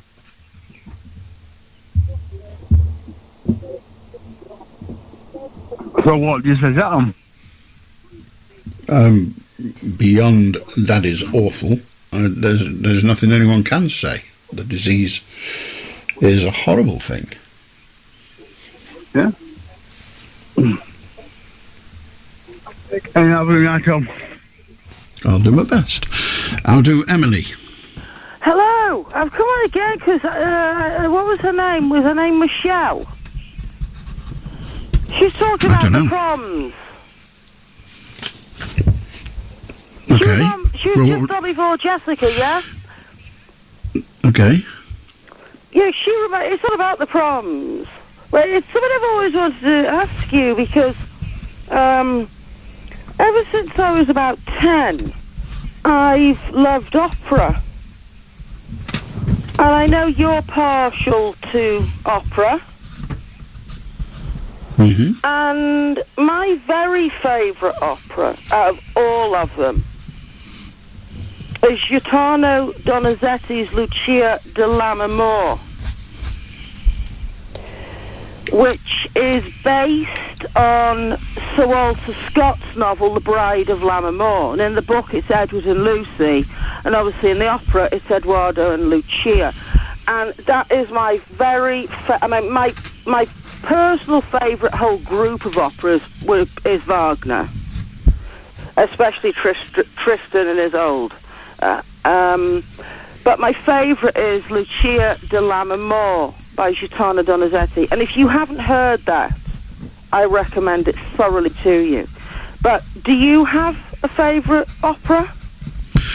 No, because I don't know enough to pick a favourite one. I haven't heard enough to pick a favourite one. The one I enjoyed the most, many aficionados would poo-poo, and I don't know the name of it, but it was set in an airport and it was very, very comedy. But it was an opera. Yeah, so it but I don't wasn't it wasn't Gilbert and Sullivan. No, it was no. It was a full opera. The contemporary opera? I don't know when it was written. I don't recall. Sorry? I think it was a new opera. Whether that constitutes... I was about to say there, I don't do funny operas. All my operas seem, the ones I like all seem to be, the dramatic one. And it always, strangely, they always seem to end in some sort of double, suicide or something like Tristan and Isolde and Lucia de Lammermoor. I don't know why. But I don't do jolly operas. I like the dramatic ones, and Lucia de Lammermoor is very similar for me. The way I feel about that is very similar to the Wagner operas, in that I feel organically connected to them. They do something to me that's very profound emotionally, and I can't really describe it. But I don't do jolly operas. I wouldn't be able to handle Gilbert and Sullivan. Well, look, that's not my cup of tea either, but I've just looked it up, and the opera I'm referring to is called Flight, as in flight, for flying. Yeah, that's why it was translated at the airport. And it's by Jonathan Dove, and it was Scottish opera that commissioned it and first performed it. And it's the tale of passengers stuck in the departure lounge, and it shuttles deftly, according to The Guardian, between, humour and profundity. So, there you go. Okay. But try and listen to Lucia de Lammermoor by Donizetti. If you can, I know this is, I don't want to get too navel gazing, sorry, that's a total Freudian slip. If you can, if you find it online, it's on YouTube somewhere, whatever, if you can't get the recording of it, the 1952 version with Maria Callas as Lucia and Alfredo Di Stefano as Eduardo. Do you like classical? What do you mean, do I like classical? Some would say music, opera is classical. like, Dvorak and things, Bela Bartok. Indeed. I was wanting your definition of classical. I don't know whether you were on about... I like what we would call the original classical. Mozart, Beethoven. I love Bela Bartok. I love Schubert. I love Franz Liszt. And I also like early 20th century, mid-20th, contemporary classicals such as Igor Stravinsky. I just love Igor Stravinsky. But I do like avant-garde classical as well, which a lot of people do find challenging. But I also like that as well, you know. But yeah, I've always wanted. I've heard you randomly mention, you know, that you went to some opera or. Stravinsky didn't write any operas, but he did write scores for certain ballets. The most infamous one is the Rites of Spring, that when that was first performed, because it's very angular, it's atonal, and it was first performed in Paris, and the entire audience shouted and was like, "Get this rubbish," and they literally left. The entire audience left the theatre because they couldn't cope with it, you know. Now it's considered a classic. But I've often heard you talk about classical, and there's been a few times where you mentioned, I think you went to a ballet, and then a few times you mentioned opera. And I know that you're leaving the airwaves soon, and just in case I forgot, you know, to mention this, I just wanted to have a little talk with you about opera and classical. And as I said, if you can, I thoroughly recommend you listen to Lucia de Lammermoor by Gaetano Donizetti, because I hope you'll find it as sublime as I do. Okay. Well, my listening to both opera and classical music is, I'm afraid, unplanned and random. So I rarely seek out. Mine often is as well. I will just randomly listen to it. It's not like I'm listening to it all of the time, you know. But put it on your bucket list, as they say. Yeah, that's the phrase, isn't it? I think before everybody dies, I think they should at least once listen to Lucia de Lammermoor by Donizetti, because it's a profoundly spiritual experience that can and has moved me to tears. Right. I know that's a bit soppy for you. I know you're too macho for that sort of thing, but there you go. I'm many things. People call me many things, but I don't think anyone's called me macho. But no I don't matter. know. I can't imagine you bursting into tears at a piece of music. No, that doesn't. I could be wrong. That doesn't make you. That doesn't make you macho. That doesn't make you macho. You might have shed a tear at, you know, one of the most sort of poignant moments in a Leonard Cohen song or something. No, I do also like Leonard Cohen, but that's random. I don't know enough about him. I was born without a soul, so it's okay for me. There are very few things that move me to the degree other than, that's nice. Oh, okay. Well, try and give it a listen, and I hope you like it. I don't expect you to shed a tear, as I was saying, but you might like it. As I was saying, I never listen planned. It's random. So if it falls upon me, I'll hear it and make a judgment. I don't know, maybe if you listen to Radio 3 quite a bit, it might come on. It might. I mean, I mainly listen to Radio 4, and I can't be obviously listening to Radio 4 and Radio 3 at the same time.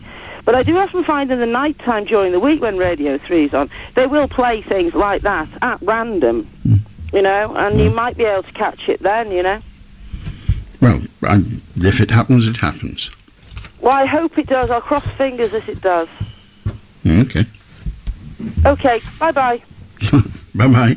0800 218 2255. How do Sean? Evening, Alan. Hello again. Well, hello. Yeah, I just want to talk about that prisoner that got out of that prison. I think he was stupid for strapping himself under that van because he could have got killed. Like, the van was hit over, he could have got squashed in the road, so why did he do it? Presumably because he didn't like being in prison. Well, it's his own fault for bombing people, isn't it, in the army? Well, he hasn't bombed anybody. Whoa. He hasn't bombed anybody. So what's he got arrested for, then? Not for bombing people. The allegations levelled against him are substantially less dramatic than planting live bombs and bombing people. Yeah. But he got knocked off his bike today by a policeman and he got arrested. So he's back in prison. Yes. That's good. So he won't escape again. I think someone helped him escape. Well, you may be correct on both of those things. There again, you may be correct only on one of them. He may well escape again in a fortnight. Who knows? Probably will. Well, he might. I think it's unlikely, but he might. He might, yeah. Probably. Okay, good on you, Sean. How do, Roger? Hello, Alan. Hi. Am I on, Alan? Thanks. I was on foot then. Alan, it's a totally change of subject. I wanted to talk. Hello? Extremely tender subject. A disappearing one, in fact. How do, Danny? How you doing, Al? Okay, mate. Very well, thank you. I was talking about one of those subjects that have been on, well, I'm not talking about that, but I was going to talk about, if you don't mind. Hello? Please, I don't mind. This is what I'm here for. With his actual affiliation to Liverpool, Bob Dylan, with the Beatles, obviously, involved. And late 64, the Beatles met up with him in New York, and they were great fans of Bob Dylan, Chime as well. And, we got on great. And then in 65, the Beatles played at the Empire in Liverpool. Bob came over, Bob Dylan, and was basically socialising with them in the hotel. And we talked to Alan Williams years later, the Beatles' first manager, and he said at that time, Williams, he owned a club in Steel Street, Ormington there. So Bob Dylan went there to the club, and Alan didn't know anything about it. He was basically at the bar at the time, or, as a manager. And the people on the door said, "No, you can't come on. You can't come in, sorry, you hippie." No, that. And someone shouted, "It's Bob Dylan." So Alan Williams ran out and said, "Get back in." So he pulled Alan Williams back in, to sitting club. And on his small club. And then what happened after that, in 1966, Bob Dylan came over to the Dock Road,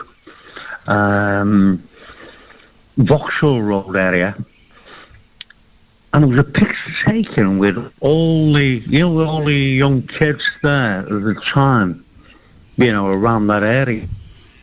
So it was taken, and many years later, Bob was asked, Bob Dylan, "Why did you do the photograph?" He said, "Because it reminded me of Brooklyn, New York." He said, "But I'm not from New York." Bob Dylan said, "I'm not from New York." He said, "But it reminded me," he said, "I've lived there for years, but it reminded me so much of New York." So this photo was taken, and they had a reconstruction of it in the Liverpool Echo. This was about 4 years ago. And the Liverpool Echo, all them kids who were grown up, we were all there. Bob wasn't there, obviously. Sat in the same place where that photograph was taken. But they're older people. Some might have passed on, God bless them. Yeah, whatever. And it was very, very good in that way. So years later, and Bob was seen on a bus going to John Lennon's house, Menlo Avenue, to visit. And you think to yourself, it's so good that because the Beatles were such great fans of Bob Dylan, and Bob was of theirs. But basically the unification of it, was great. Yeah. So I was just going to say, it's strange, really, the way certain wonderful people come together like that, or are together, I should say, Yeah. Lenny Cohen was great as well, by the way. Did you see him on a bus in Liverpool?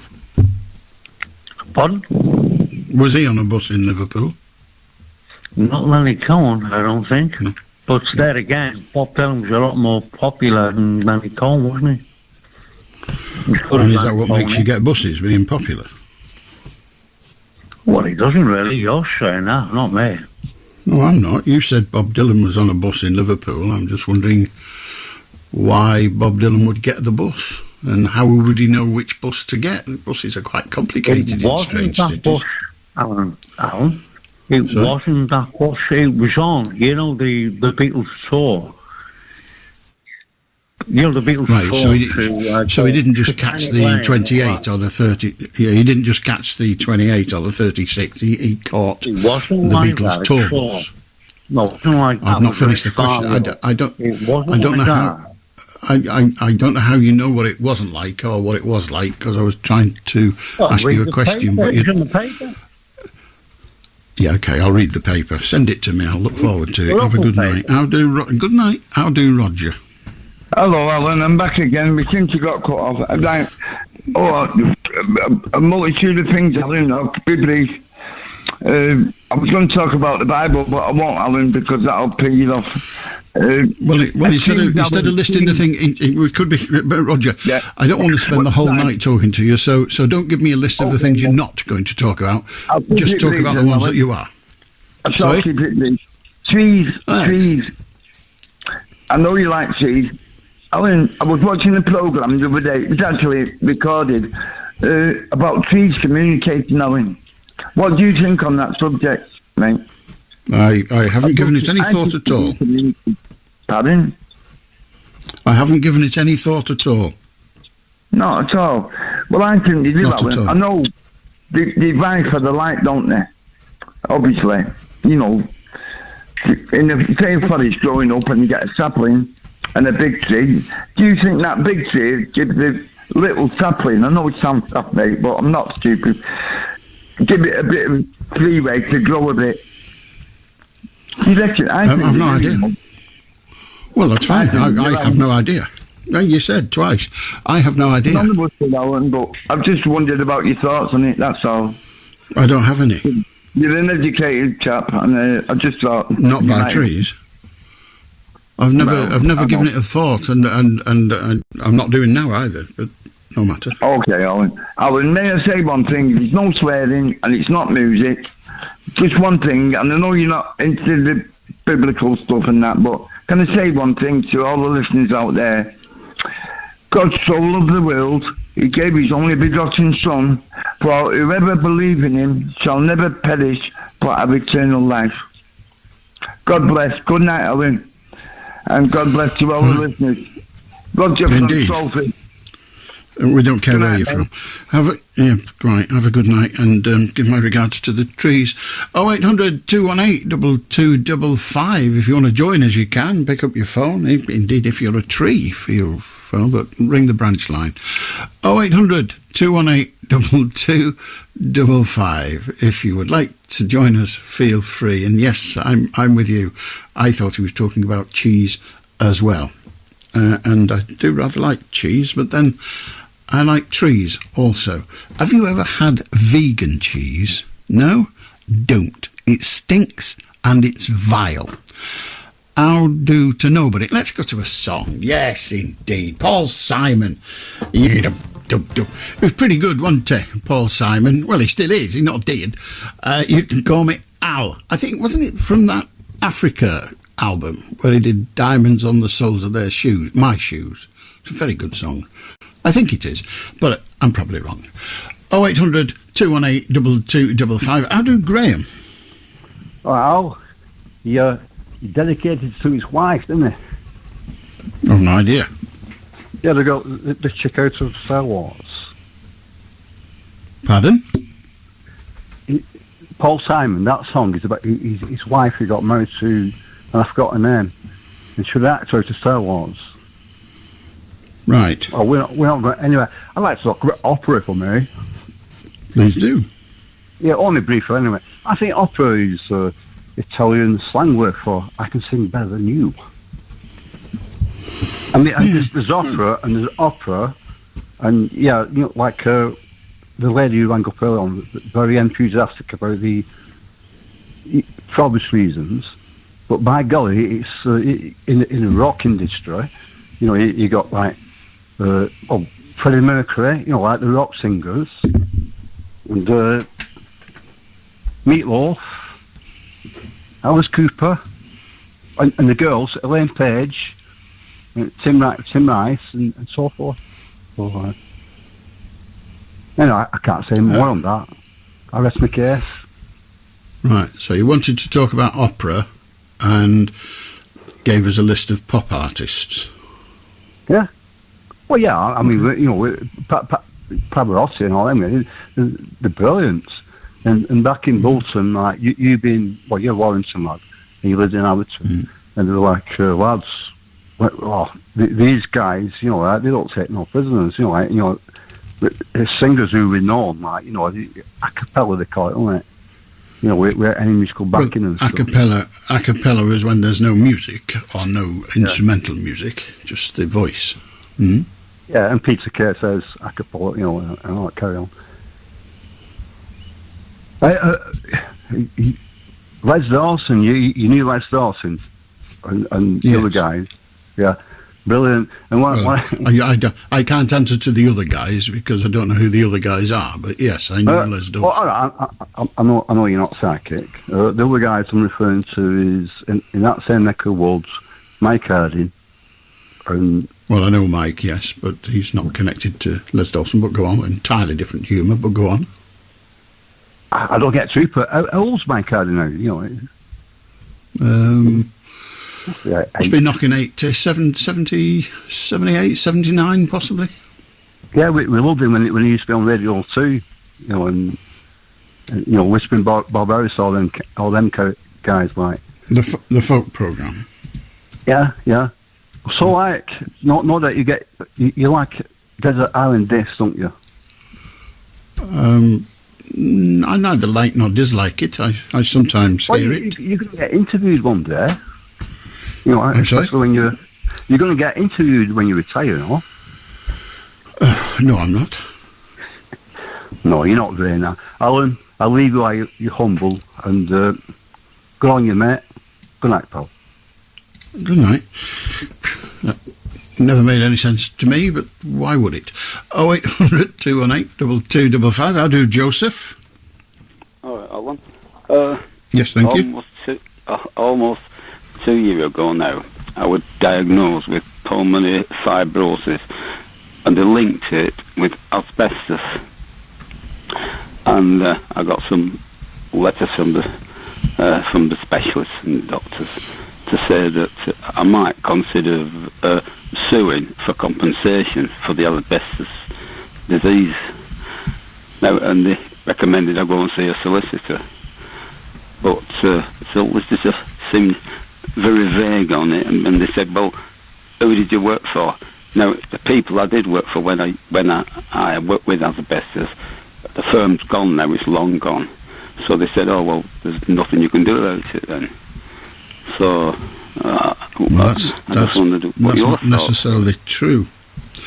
There are associations, and indeed there are what are called class actions about diseases caused by asbestos, and although the firm may well no longer be in existence, the firm will have had employers' liability insurance. It's a legal requirement of all firms, Indeed, back in the 70s, if they didn't display the certificate in their premises, the fine was £150 a day. So it's fairly important insurance. And whereas you may not be able to sue the firm, you would be able to sue the insurance company. And millions and millions of pounds have been won. So you need to find a solicitor who deals with such matters. And if you have access to a computer, if you put asbestos actions or words to that effect into a search engine, it may direct you towards some of the Class Act authorisations, and you may be able to get tagged onto that, because it's insurance companies that are being sued, not the the actual factories and things. Yeah. Well, the solicitors seem to intimate that by the time the compensation come, I'd be long gone, which is probably right. But that may well be so, but not doing it because it'll take a long while is probably not the best idea. But there are firms that specialise in bringing actions in relation to asbestos consequences, if you like.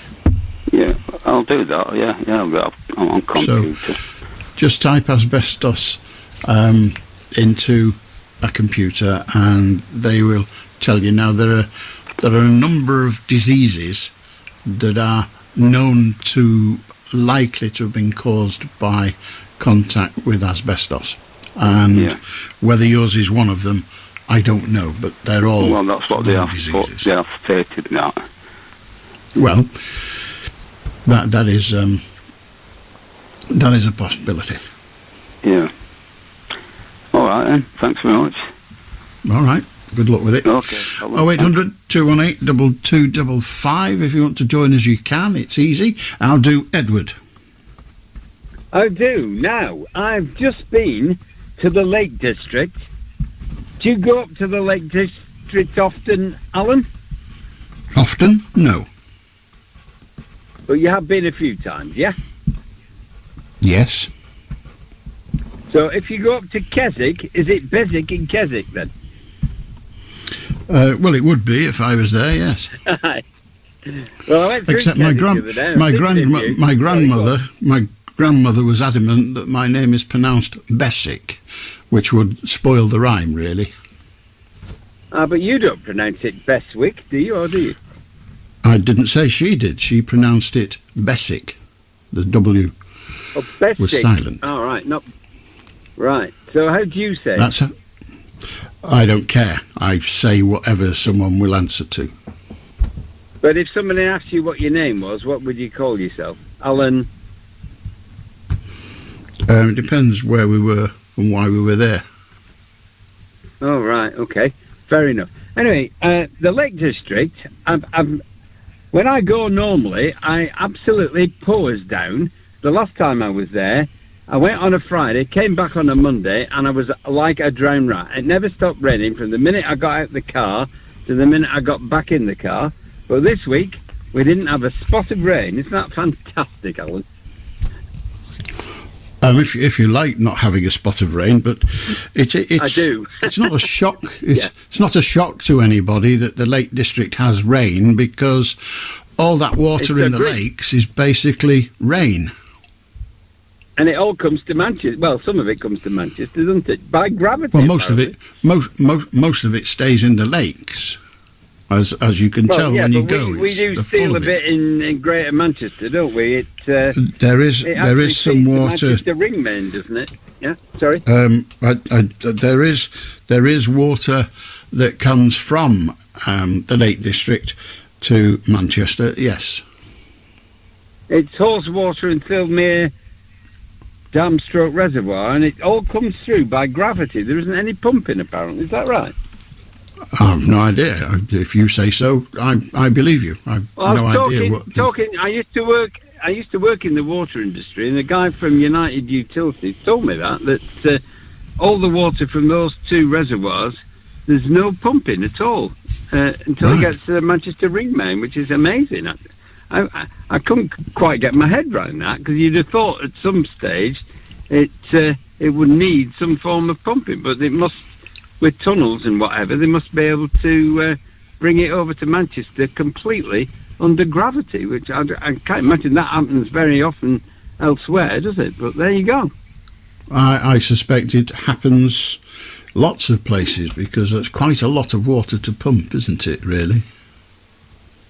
That's what I mean. I'm surprised that amount of water can get all the way to Manchester without being pumped, was my statement.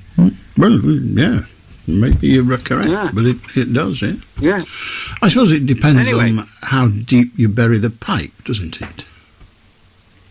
Well, is it piped or tunnel? How deep? Well, I suppose it depends tunnel, on pipe, where whatever, point A is and where whatever, point B is, really, yeah. Whatever, yes, quite. Whatever the vacant entity is, be it a pipe or indeed a tunnel, it might be a pipe in a tunnel, who knows? Anyway, but I it's suspect... quite a length of... Sorry. But in order for it to arrive by gravity, it only has to be half an inch lower than where it began. Exactly. But you would have thought in that distance, because it's... How far is it from the Lake District to Manchester? It must be about 100 miles, is it? Or 80 I've no or idea. 90? The Lake District But it's a long way. It's a long way to come completely under gravity. You'd have thought by the time it got to Manchester, it'd be about 90 feet deep. Well, not necessarily. It only has to be half an inch deeper than where it began. Yeah, yeah. But you'd have thought the contours of the ground from A to B. I suppose if they don't wherever they need to, it'd be all right. They don't run it across. They don't run it across the surface. No, they don't. But no, so it's underground then, isn't it? Yeah. That's what I'm saying. But you would have thought at some stage it would need pumping. But fantastic piece none of it's going engineering, downhill, isn't it? Listen, those lakes get filled by rain, and not a drop of it's pumped, because the rain I know falls out downwards. Yeah, but if you're driving from the Lake District to Manchester, it's up and down like a yo-yo. So they must have tunnelled quite extensively. We've established, Edward, beyond all doubt, that it isn't conveyed above ground. It's conveyed below ground. Do we agree on that? I guess we do. I mean, some of it. Don't guess, Edward. I don't know, is the you don't know. Answer. All right. Well, never mind then. You never will. If you can't work that out for yourself, no one's going to be able to tell you anything. Well, it's what it is, isn't it? But I just thought it was quite fascinating that the water from those two reservoirs gets all the way to Manchester, nearly 90 odd miles, without having any pumping. It's just quite an interesting fact. But okay. Anyway, the weather was brilliant, and I had some terrific walks. I love walking, and I met some brilliant people, and I've just had a fantastic, and it's just so nice to get away from the news for 5 days and all this misery, and just talk to nice people and just have a really nice week off, don't you think?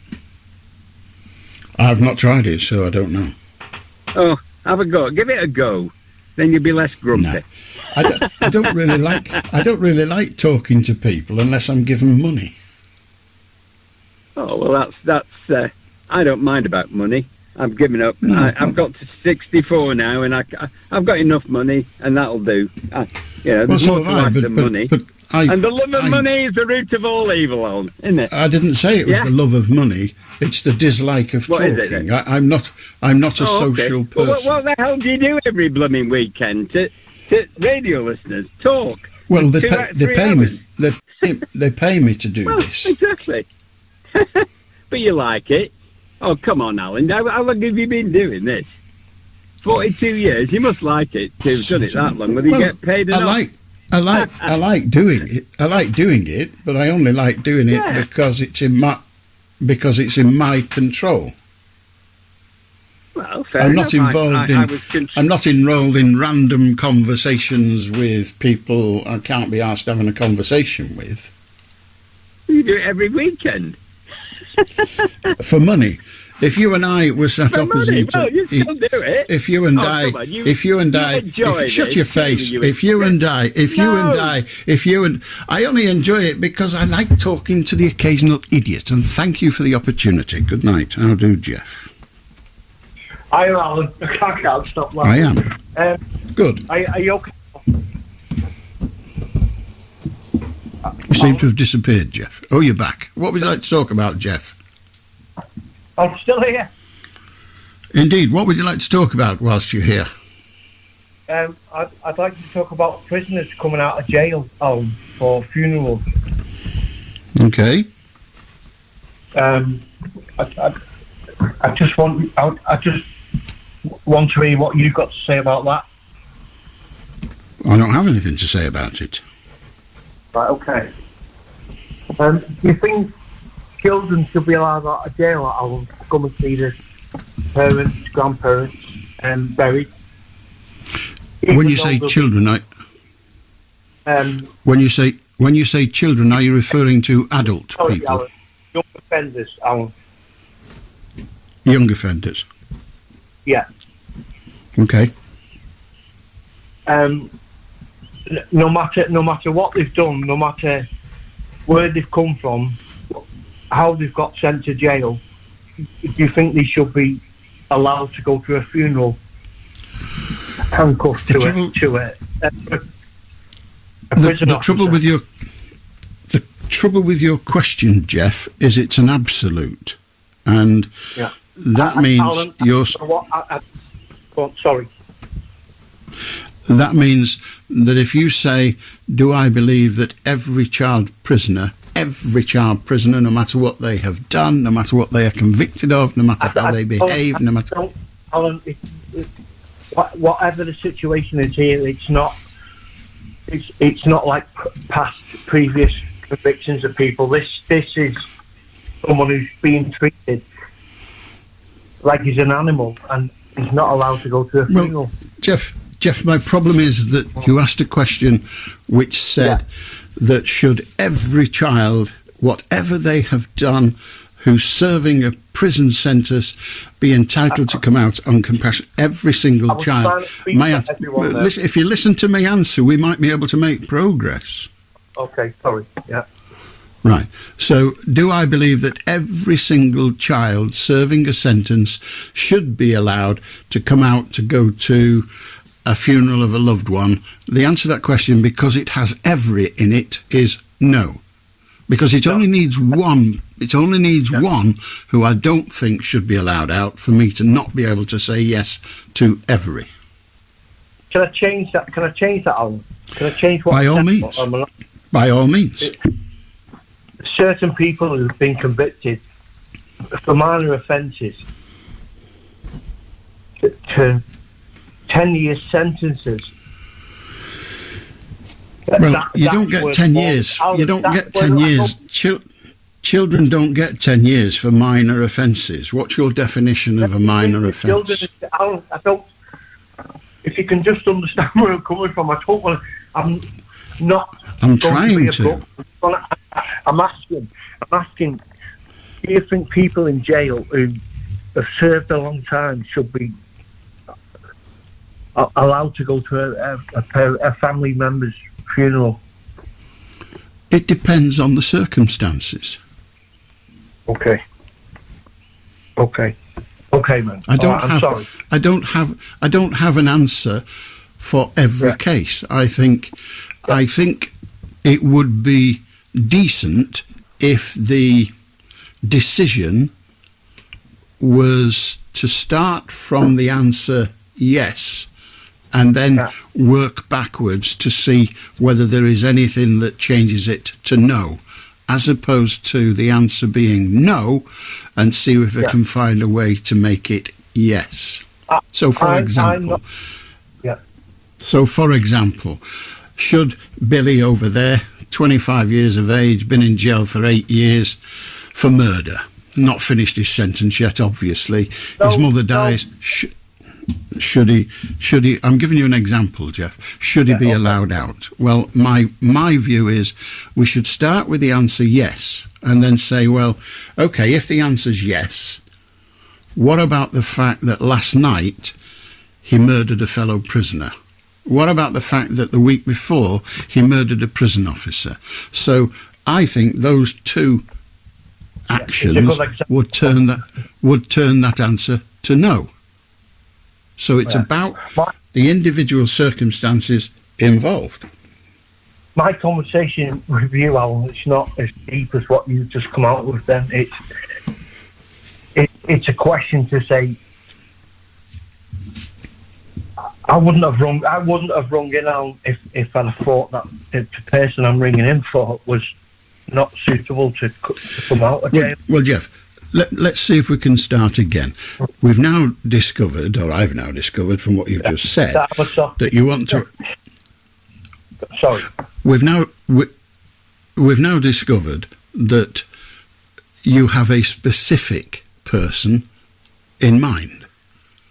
I have, yeah, but like you say on the show, I can't mention a name. I can't mention... Well, I'm not inviting you to mention the name, but your question at the beginning was, should every prisoner who wants to go to a funeral be allowed out to do so? My answer to that is no. Should a specific prisoner be allowed out to go to a funeral? The answer is yes, unless there are valid reasons for them not being allowed to. Now, what those valid reasons... I'm sorry? If there are danger to life, I agree with you, Alan. I agree with that, a danger to life. Well, I think there are more questions to be answered than just, will they kill somebody whilst they're out? Yeah, but he's not a killer. Well, no, I didn't say he was, Jeff. What I said, Jeff, was there are more questions than just that one. Right. There are other questions too, and all the questions have to be answered in a way that don't change the answer from yes, they should be allowed out to no, they shouldn't, and that has to be worked through. Yeah, that makes sense, Alan. That makes it. Okay, thank you. Thank you. Right. My pleasure. Have a good night. 0800 218 2255. You want to join us? It's coming up to, very shortly anyway, midnight. We're here till 1 o'clock, so there's plenty of time. Well, not plenty, but a bit. 0800 218 2255. How do, James? Hi, Les. Can you hear me? I can. Hello. Hi, hello. Les. How are you doing? Right. You okay? Awfully well, thank you, yes. I'm not too bad myself, to be honest. I've had a little bit of a hiccup this last weekend, but I've got myself back on track and I'm doing all right now. But, you know, it's one of them things, isn't it? Anyway, Alan, I've just been listening. Is it Alan or Les? Sorry, I forget. It doesn't matter. Use whatever name you like. All right, Paul. Basically, mate, I've been listening How do, Sam? Hi, Alan. You're right. Very well, thank you. Yeah, I wasn't expecting, because I wasn't expecting to come on. I thought he was going to speak a bit longer. So, do you know the difference? So, the difference between an asteroid and a comet is the matter is made out of. And there's a huge comet on Tuesday that's going to pass our skies. It's absolutely huge. And it's visible. It's visible with a naked eye. If your listeners would like to have a look, it's on Tuesday morning. The best time to watch it is at 4 to 6 a.m. Maybe 5. Yeah, between 4 and 6. And what will it look like? It will be like a flashing light. A flashing light? Why would a comet flash? Sorry, not flash, just a light. Oh, so it's not a flashing light. So no, when I said, what does it look like, and you said a flashing light? A flashing light, like... Yeah, like a torch. So it is light. A flashing light? Yeah, no, like a light from a torch. Light from a torch? That's called a beam. So like a beam of yeah. light. Yeah, they're like a beam of light. One day, one of them is going to land on our planet, and going to. Well, they land on our planet every day. Loads and loads of them. Yeah, one day a big one is going to land. An undetected one, an unexpected one, and it's going to. Well, there won't be any. That big.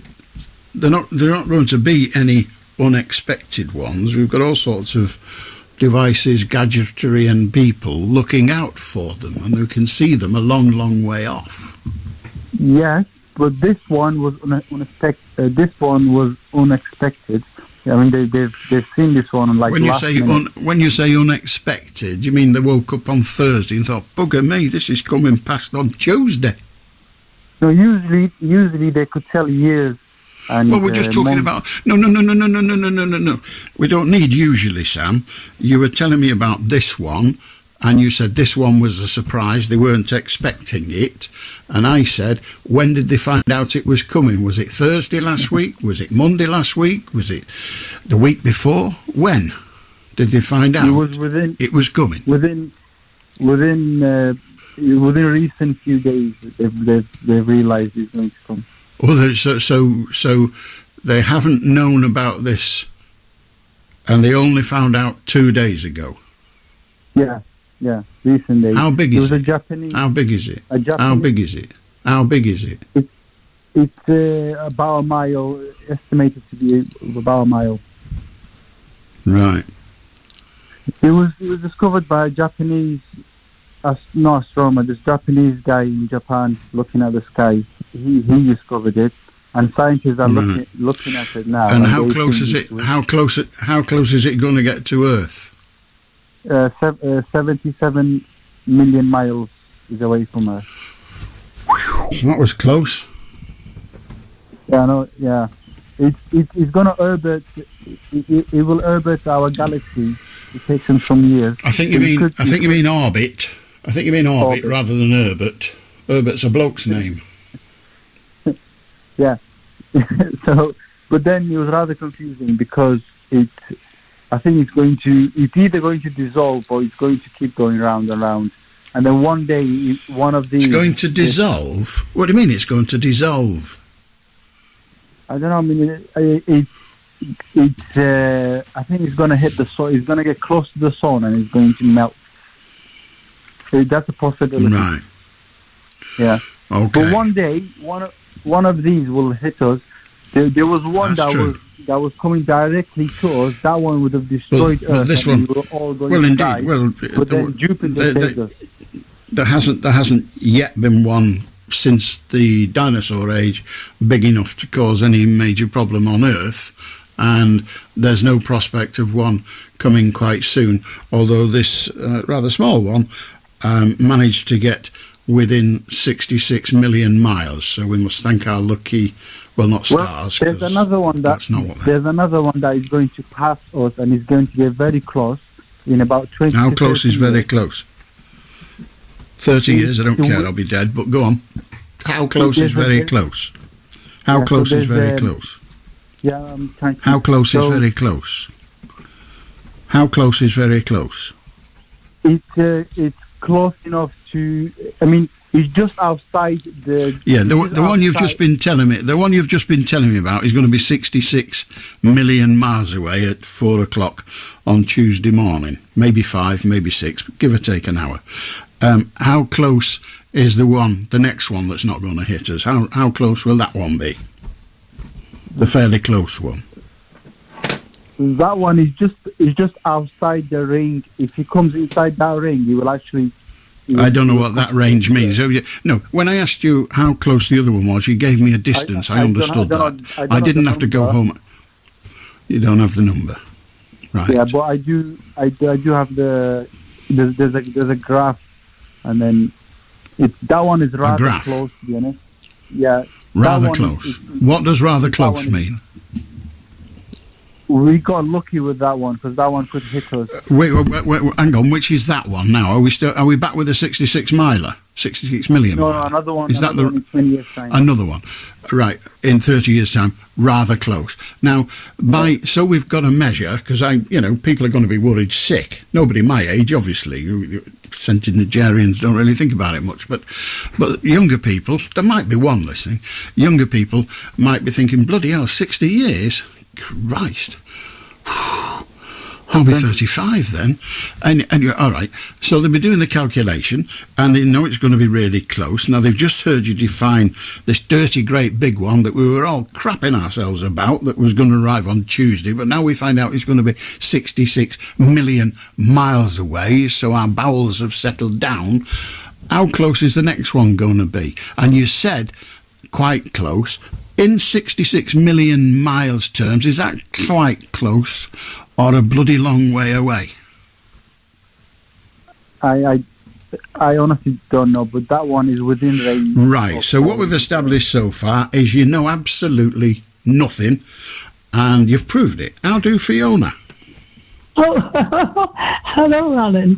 I just wondered if you'd watched hello, Alan. I just wondered if you'd watched the last night of the Proms, which was on tonight. I didn't. The rugby was on. I watched that. Oh, I was watching it earlier on, yeah.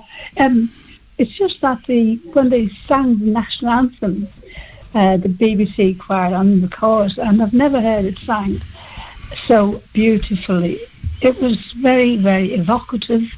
It was the first time that it was played in the Royal Albert Hall. King, God bless, God save the King, and it was so moving, and I just thought it was powerful, and yet it was exquisite to listen to that anyway, and it almost moved me to tears.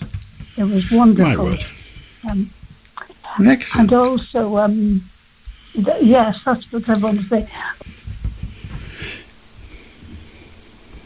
Well, good on you, Fiona. Thank you very much indeed. Oh. It was lovely listening to the show tonight, and the funny bits with the chat just on. And thank you very much. You're a lovely man, indeed. Have a good... well, if only. But do have a good night, Fiona. Thank you very much. How do James? Hello, Alan. Sorry, I think we got cut off a bit before. No, you got cut off for being a prat. Oh, why? What happened? Sorry. I know what it was. I called you Les by accident. And that's I apologise. Have a good night. You've just done it again, Tara. How do David? Hi, Alan. Hi, David. Hi, I wanted to talk about something quite serious, which has been affecting my life for a while. It's not always easy to know what to do in this situation, but one of the things about having autism is that it's hard for me to make friends, and I've been engaging with people online quite a lot. So the way it is that there's a lot of social media platforms, and basically when you don't get out very much, I am a little bit ashamed to admit it, but it's easier for me to engage with people online than it is to go out and make friends. And I've been engaging very heavily with people on, obviously you can do it on YouTube, and also there's an app called Discord. And those are the programs that you use. And this has been going on for a couple of years now, 2 or 3 years, and I'm reaching a point where I'm just hitting a brick wall, and I just don't want to do it anymore. But it's very easy. I find that I keep getting drawn to it, and it's familiar, and it's quite easy to come back and then start talking to the same few people on Discord, and then the next thing you know, David, I should tell you getting go and advertise somewhere else. How do Stuart? Hello. Hello. Oh, hi, mate. You okay? I just wanted to. Very well, thank you. How are you doing today? Is everyone okay there in the studio, all the producers? I've no idea, and if I start caring, you can kill me. What would you like to talk about? Well, I'm great anyway. I'm having a wonderful time. I just wanted to talk about electronic vapes. Hello? Is that you, Hello. Len? Hello. David. Hello, David. Goodbye, David. Andrew Joe. Hi, Alan. I just wanted to say... Have a good night. Oh, God, it must be awful when you can't manage to grow up, mustn't it? Shall we listen to the Stranglers in the hope... Boom, boom, boom, boom. Doodle-doodle-doodle. Some of these tunes are quite funny, aren't they? It's a cracking song. But there you are. The morning's newspapers, by the morning I mean Sunday morning, which is this morning. The Observer revealed the new NatWest boss linked to Saudi scandal firm. Well, they're all in the same boat, aren't they, these finance people? They all deal with shadies. That's kind of how it's done. Terror fugitive, that's what he's described as, pulled off a bike on the towpath, and a photograph of a woman who clearly has just endured the horrible earthquake in Marrakesh. And I mean, they're talking about 1,000 deaths. I mean, that is just, good Lord, how do you deal with that? It's extraordinary. 1,000. And that's the front of the Sunday People as well. Hero cop captures fugitive. I don't know how much of a hero you are, just pulling some bloke off his bike, but never mind, they like such words. And hell on earth, referring again, more than 1,000 dead as the quake devastates Morocco. I mean, blimey, 1,000 people dead. Dear God. I'll escape, just watch me, according to the Sunday Mirror. Manhunt over as cop catches Caliph on bike. Fugitive Daniel Caliph has boasted about his ability to escape and bragging, saying, just watch me, I'll escape, and escape. He did. How do David? Hi, Alan. I was just talking before, and I mentioned a name, and you said you had to cut me off. I just want to clear that up. I don't need to mention any names, because you know what I was talking about a minute ago, right? Well, that's all right. Got it. Good night. The Independent front page, Independent on Sunday, that is, captured escaped prisoner Daniel Caliph pulled off a bike by plainclothes officer 12 miles from Wandsworth prison. Now the question is, who helped him slip past the guards, strapped under a truck? I don't think he was strapped. I think there were straps and he hung on to them, is how I read the article earlier in the week. Well, not much earlier, of course. Sunday Express, the police catch the fugitive on the canal bike ride, and the Duchess cheers England on to a thrilling victory. That's the rugby game last evening, of course, where they beat Argentine.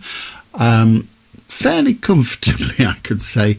And surprisingly comfortable.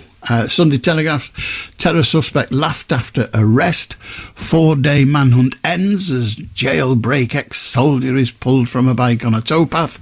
Sunak joins with Meloni to tackle illegal migration. Net zero gas grid shut down, set to cost each home £2,300.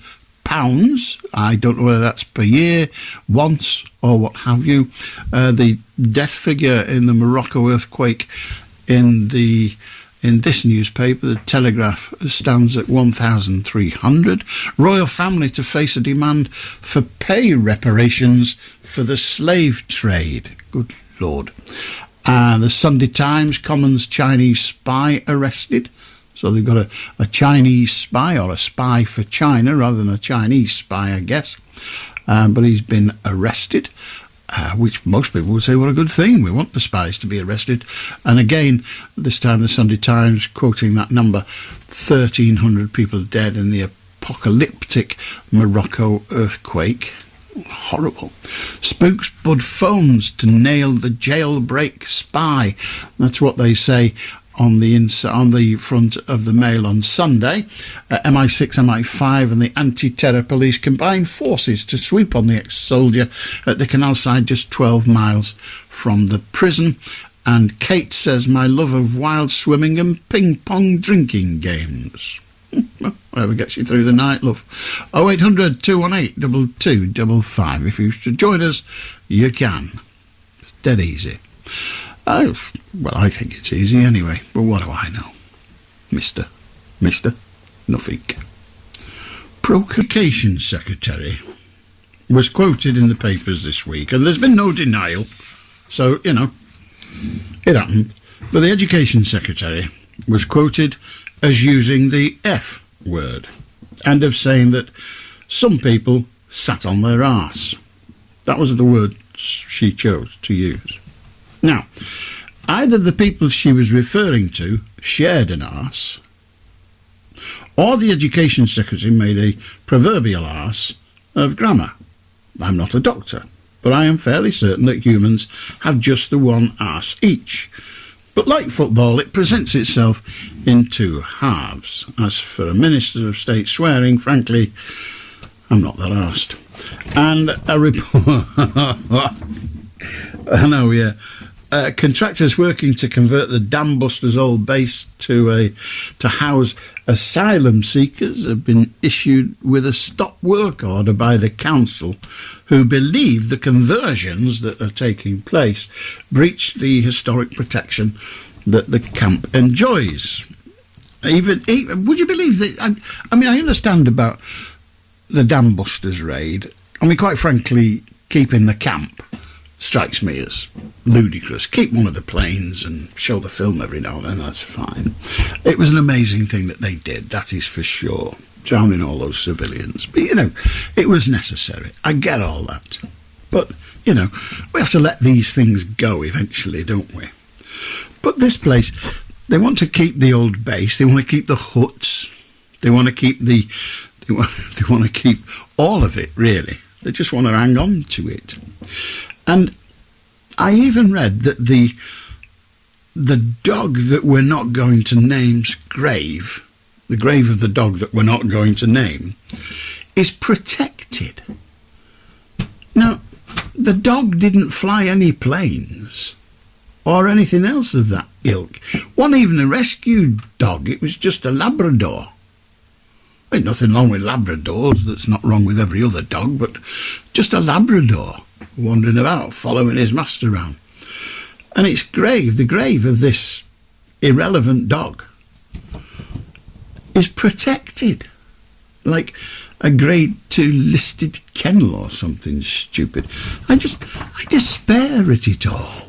I really do. I mean, yes, learn about history, because if we don't, we're going to make all the same mistakes again, but don't keep every last tittle-tattle bit of it. Crying out loud, we won't be able to move in 1,000 years' time, but we'll have all fried by then, so it doesn't matter. I only called to say I love you. I love you, Stevie Wonder. We've been talking a lot this evening, understandably. The paper's been full of it. They're full of it again tomorrow, as I just learned from the headlines. But we've talked an awful lot, a huge amount, about the recapture of the man who escaped from prison. And as you know, he escaped hanging beneath a van. And I don't want to know how he got that tremble in his voice. Exactly. How do Peter? It's a marvellous time for a moon dance towards the end of August, wasn't it? Because we had two full moons, didn't we? 2 full moons in August. Oh, one yes, at the beginning, indeed, one at the end. Yes. Yeah. Although the blue moon was called a blue moon, but it was actually yellowy orange, wasn't it? I didn't see it, but did you know? they're called. I don't know. Quite visible, actually, for once. Normally, well, with these astronomical phenomenon, we don't see them in Greater Manchester, do we? But we actually saw that one. It was quite a lovely evening, actually. Well, there you go. I didn't know anything about it myself until the news at 10 mentioned it. Sorry? Right. They're not blue anyway. I don't know why it's called a blue moon. Yes, why? Well, the phrase "once in a blue moon" means it doesn't happen very often, which is presumably because it has to be right at the beginning of a 31-day month to have another one at the end. Because how long is the moon cycle? About 28, 29 days, something like that. I have no idea. All right, I think so. I think a moon month is slightly less than a calendar month, isn't it? Except in February. I've never quite understood why there are all these ridiculous number, how many days there are in a month, really. It's a bit weird, isn't it? Because you'd think there'd be more 30 and one, then we needn't bother with a 29, but it doesn't quite work like that, does it?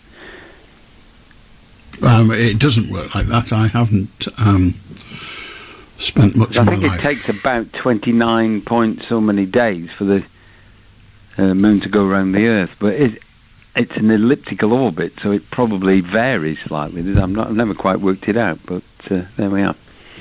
Anyway, what I'm coming on tonight to ask you is, do you still do your one-man shows? No. When did they stop, Alan? Well, when I did the last one, I can't remember when it was. I think I saw one at Didsbury. Was that your very last one then? No. Oh right. Where was the one after that then? I don't know where the last one was, because I didn't note it as the last one at the time. Oh, I say at the time. You didn't make a conscious decision then to stop. You no. When I moved to Wales, it seemed too much of a faff to do them. Yeah, I understand. Because not only have I got I'm already, an hour and a half away from anywhere. So you had you spend 2 hours going. So roughly where in Wales are you? I don't want to know the town, but are you in North Wales? North Wales, yeah. Are you near the coast then? North Wales is all you're getting, so. All right, okay. It's just nice in North Wales. I go to Llandudno a lot, and I like the walk up. Is it the Great Orme? It could be, yes. It's phenomenal. There's a Great Orme and the Little Orme. There's a Little Orme, actually, isn't there? Yes, on the other side of Llandudno. But what is bizarre, when you go on the toll road, which is a little road up to the cafe, I think it's called the Rest and Be Thankful. Great name for a cafe. If you go on that road, you get roaming charges for the Isle of Man on your phone, even though you're in Wales, because there's such a high wall behind you. The signal from the Isle of Man obviously dominates, and they aren't free actually on the Isle of Man because they're not in the UK, are they? I think they're a British protectorate, but they have their own telecommunications lot anyway. Well, they do, but their telecommunications lot are actually owned by BT, aren't they? Manx Telecom's owned by BT, apparently. It may well be. I think it is, because I worked in the Isle of Man for a while, and it's a funny place. You don't have to pay tax, actually, if you're there for over a tax year. So I got all my tax back, which was quite nice, because it's not in the UK. So if you work from April one year and beyond April the next, you don't have to pay any tax at all, which is fantastic. And that was a bit of a bonus. Didn't you just a few seconds ago say it's in the UK, and now you're telling me it's not? No, I didn't. I said it's quite the opposite. I said it's not in the UK. That's why the telephone charges are incurred, because it is not in the UK. That's what I said. Right. You must have misheard me, but that's what I thought must I have said. done. Anyway. Yeah. Anyway, Well, but you it might isn't have in done, I the don't UK, know. and you quite rightly said it's a protectorate. But interestingly, if you're on the Isle of Man, all you can get in the Isle of Man is British television. That's probably Because I don't think they have a TV channel of their own. They have a radio station called Manx Radio. Yes. Yeah. They do, yes. And that is available, I think, on the internet. Well, don't give it, they all are now, so it don't matter. No, but what I was going to say is their station is only in 15 seconds delay, whereas the BBC's 32, and there's no difference in quality. So how can they get their station a little bit ahead of us? Don't know. I don't know. Maybe it's because it's not going as far. Technical wizards at the BBC don't know. But anyway, well, you ask them. I don't give them monkeys. No, I know you don't. So it doesn't matter. Anyway, what I was saying about your appearances, what made you decide to finish? Just because you moved to Wales, was it? Really?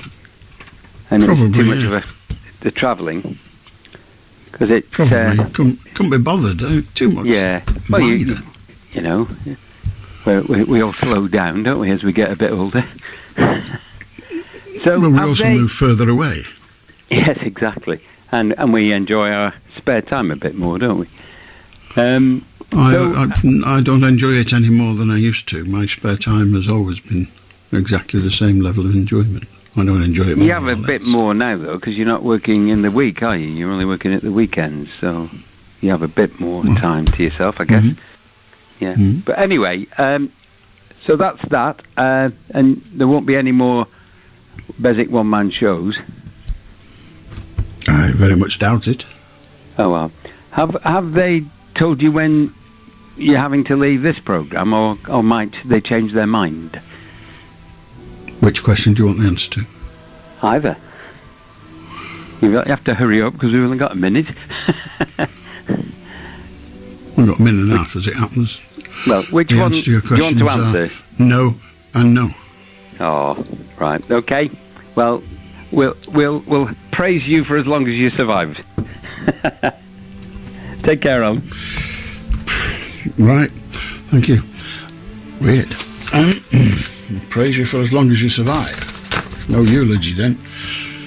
Who cares? That's the way to do it. No, I don't do the shows anymore. It seems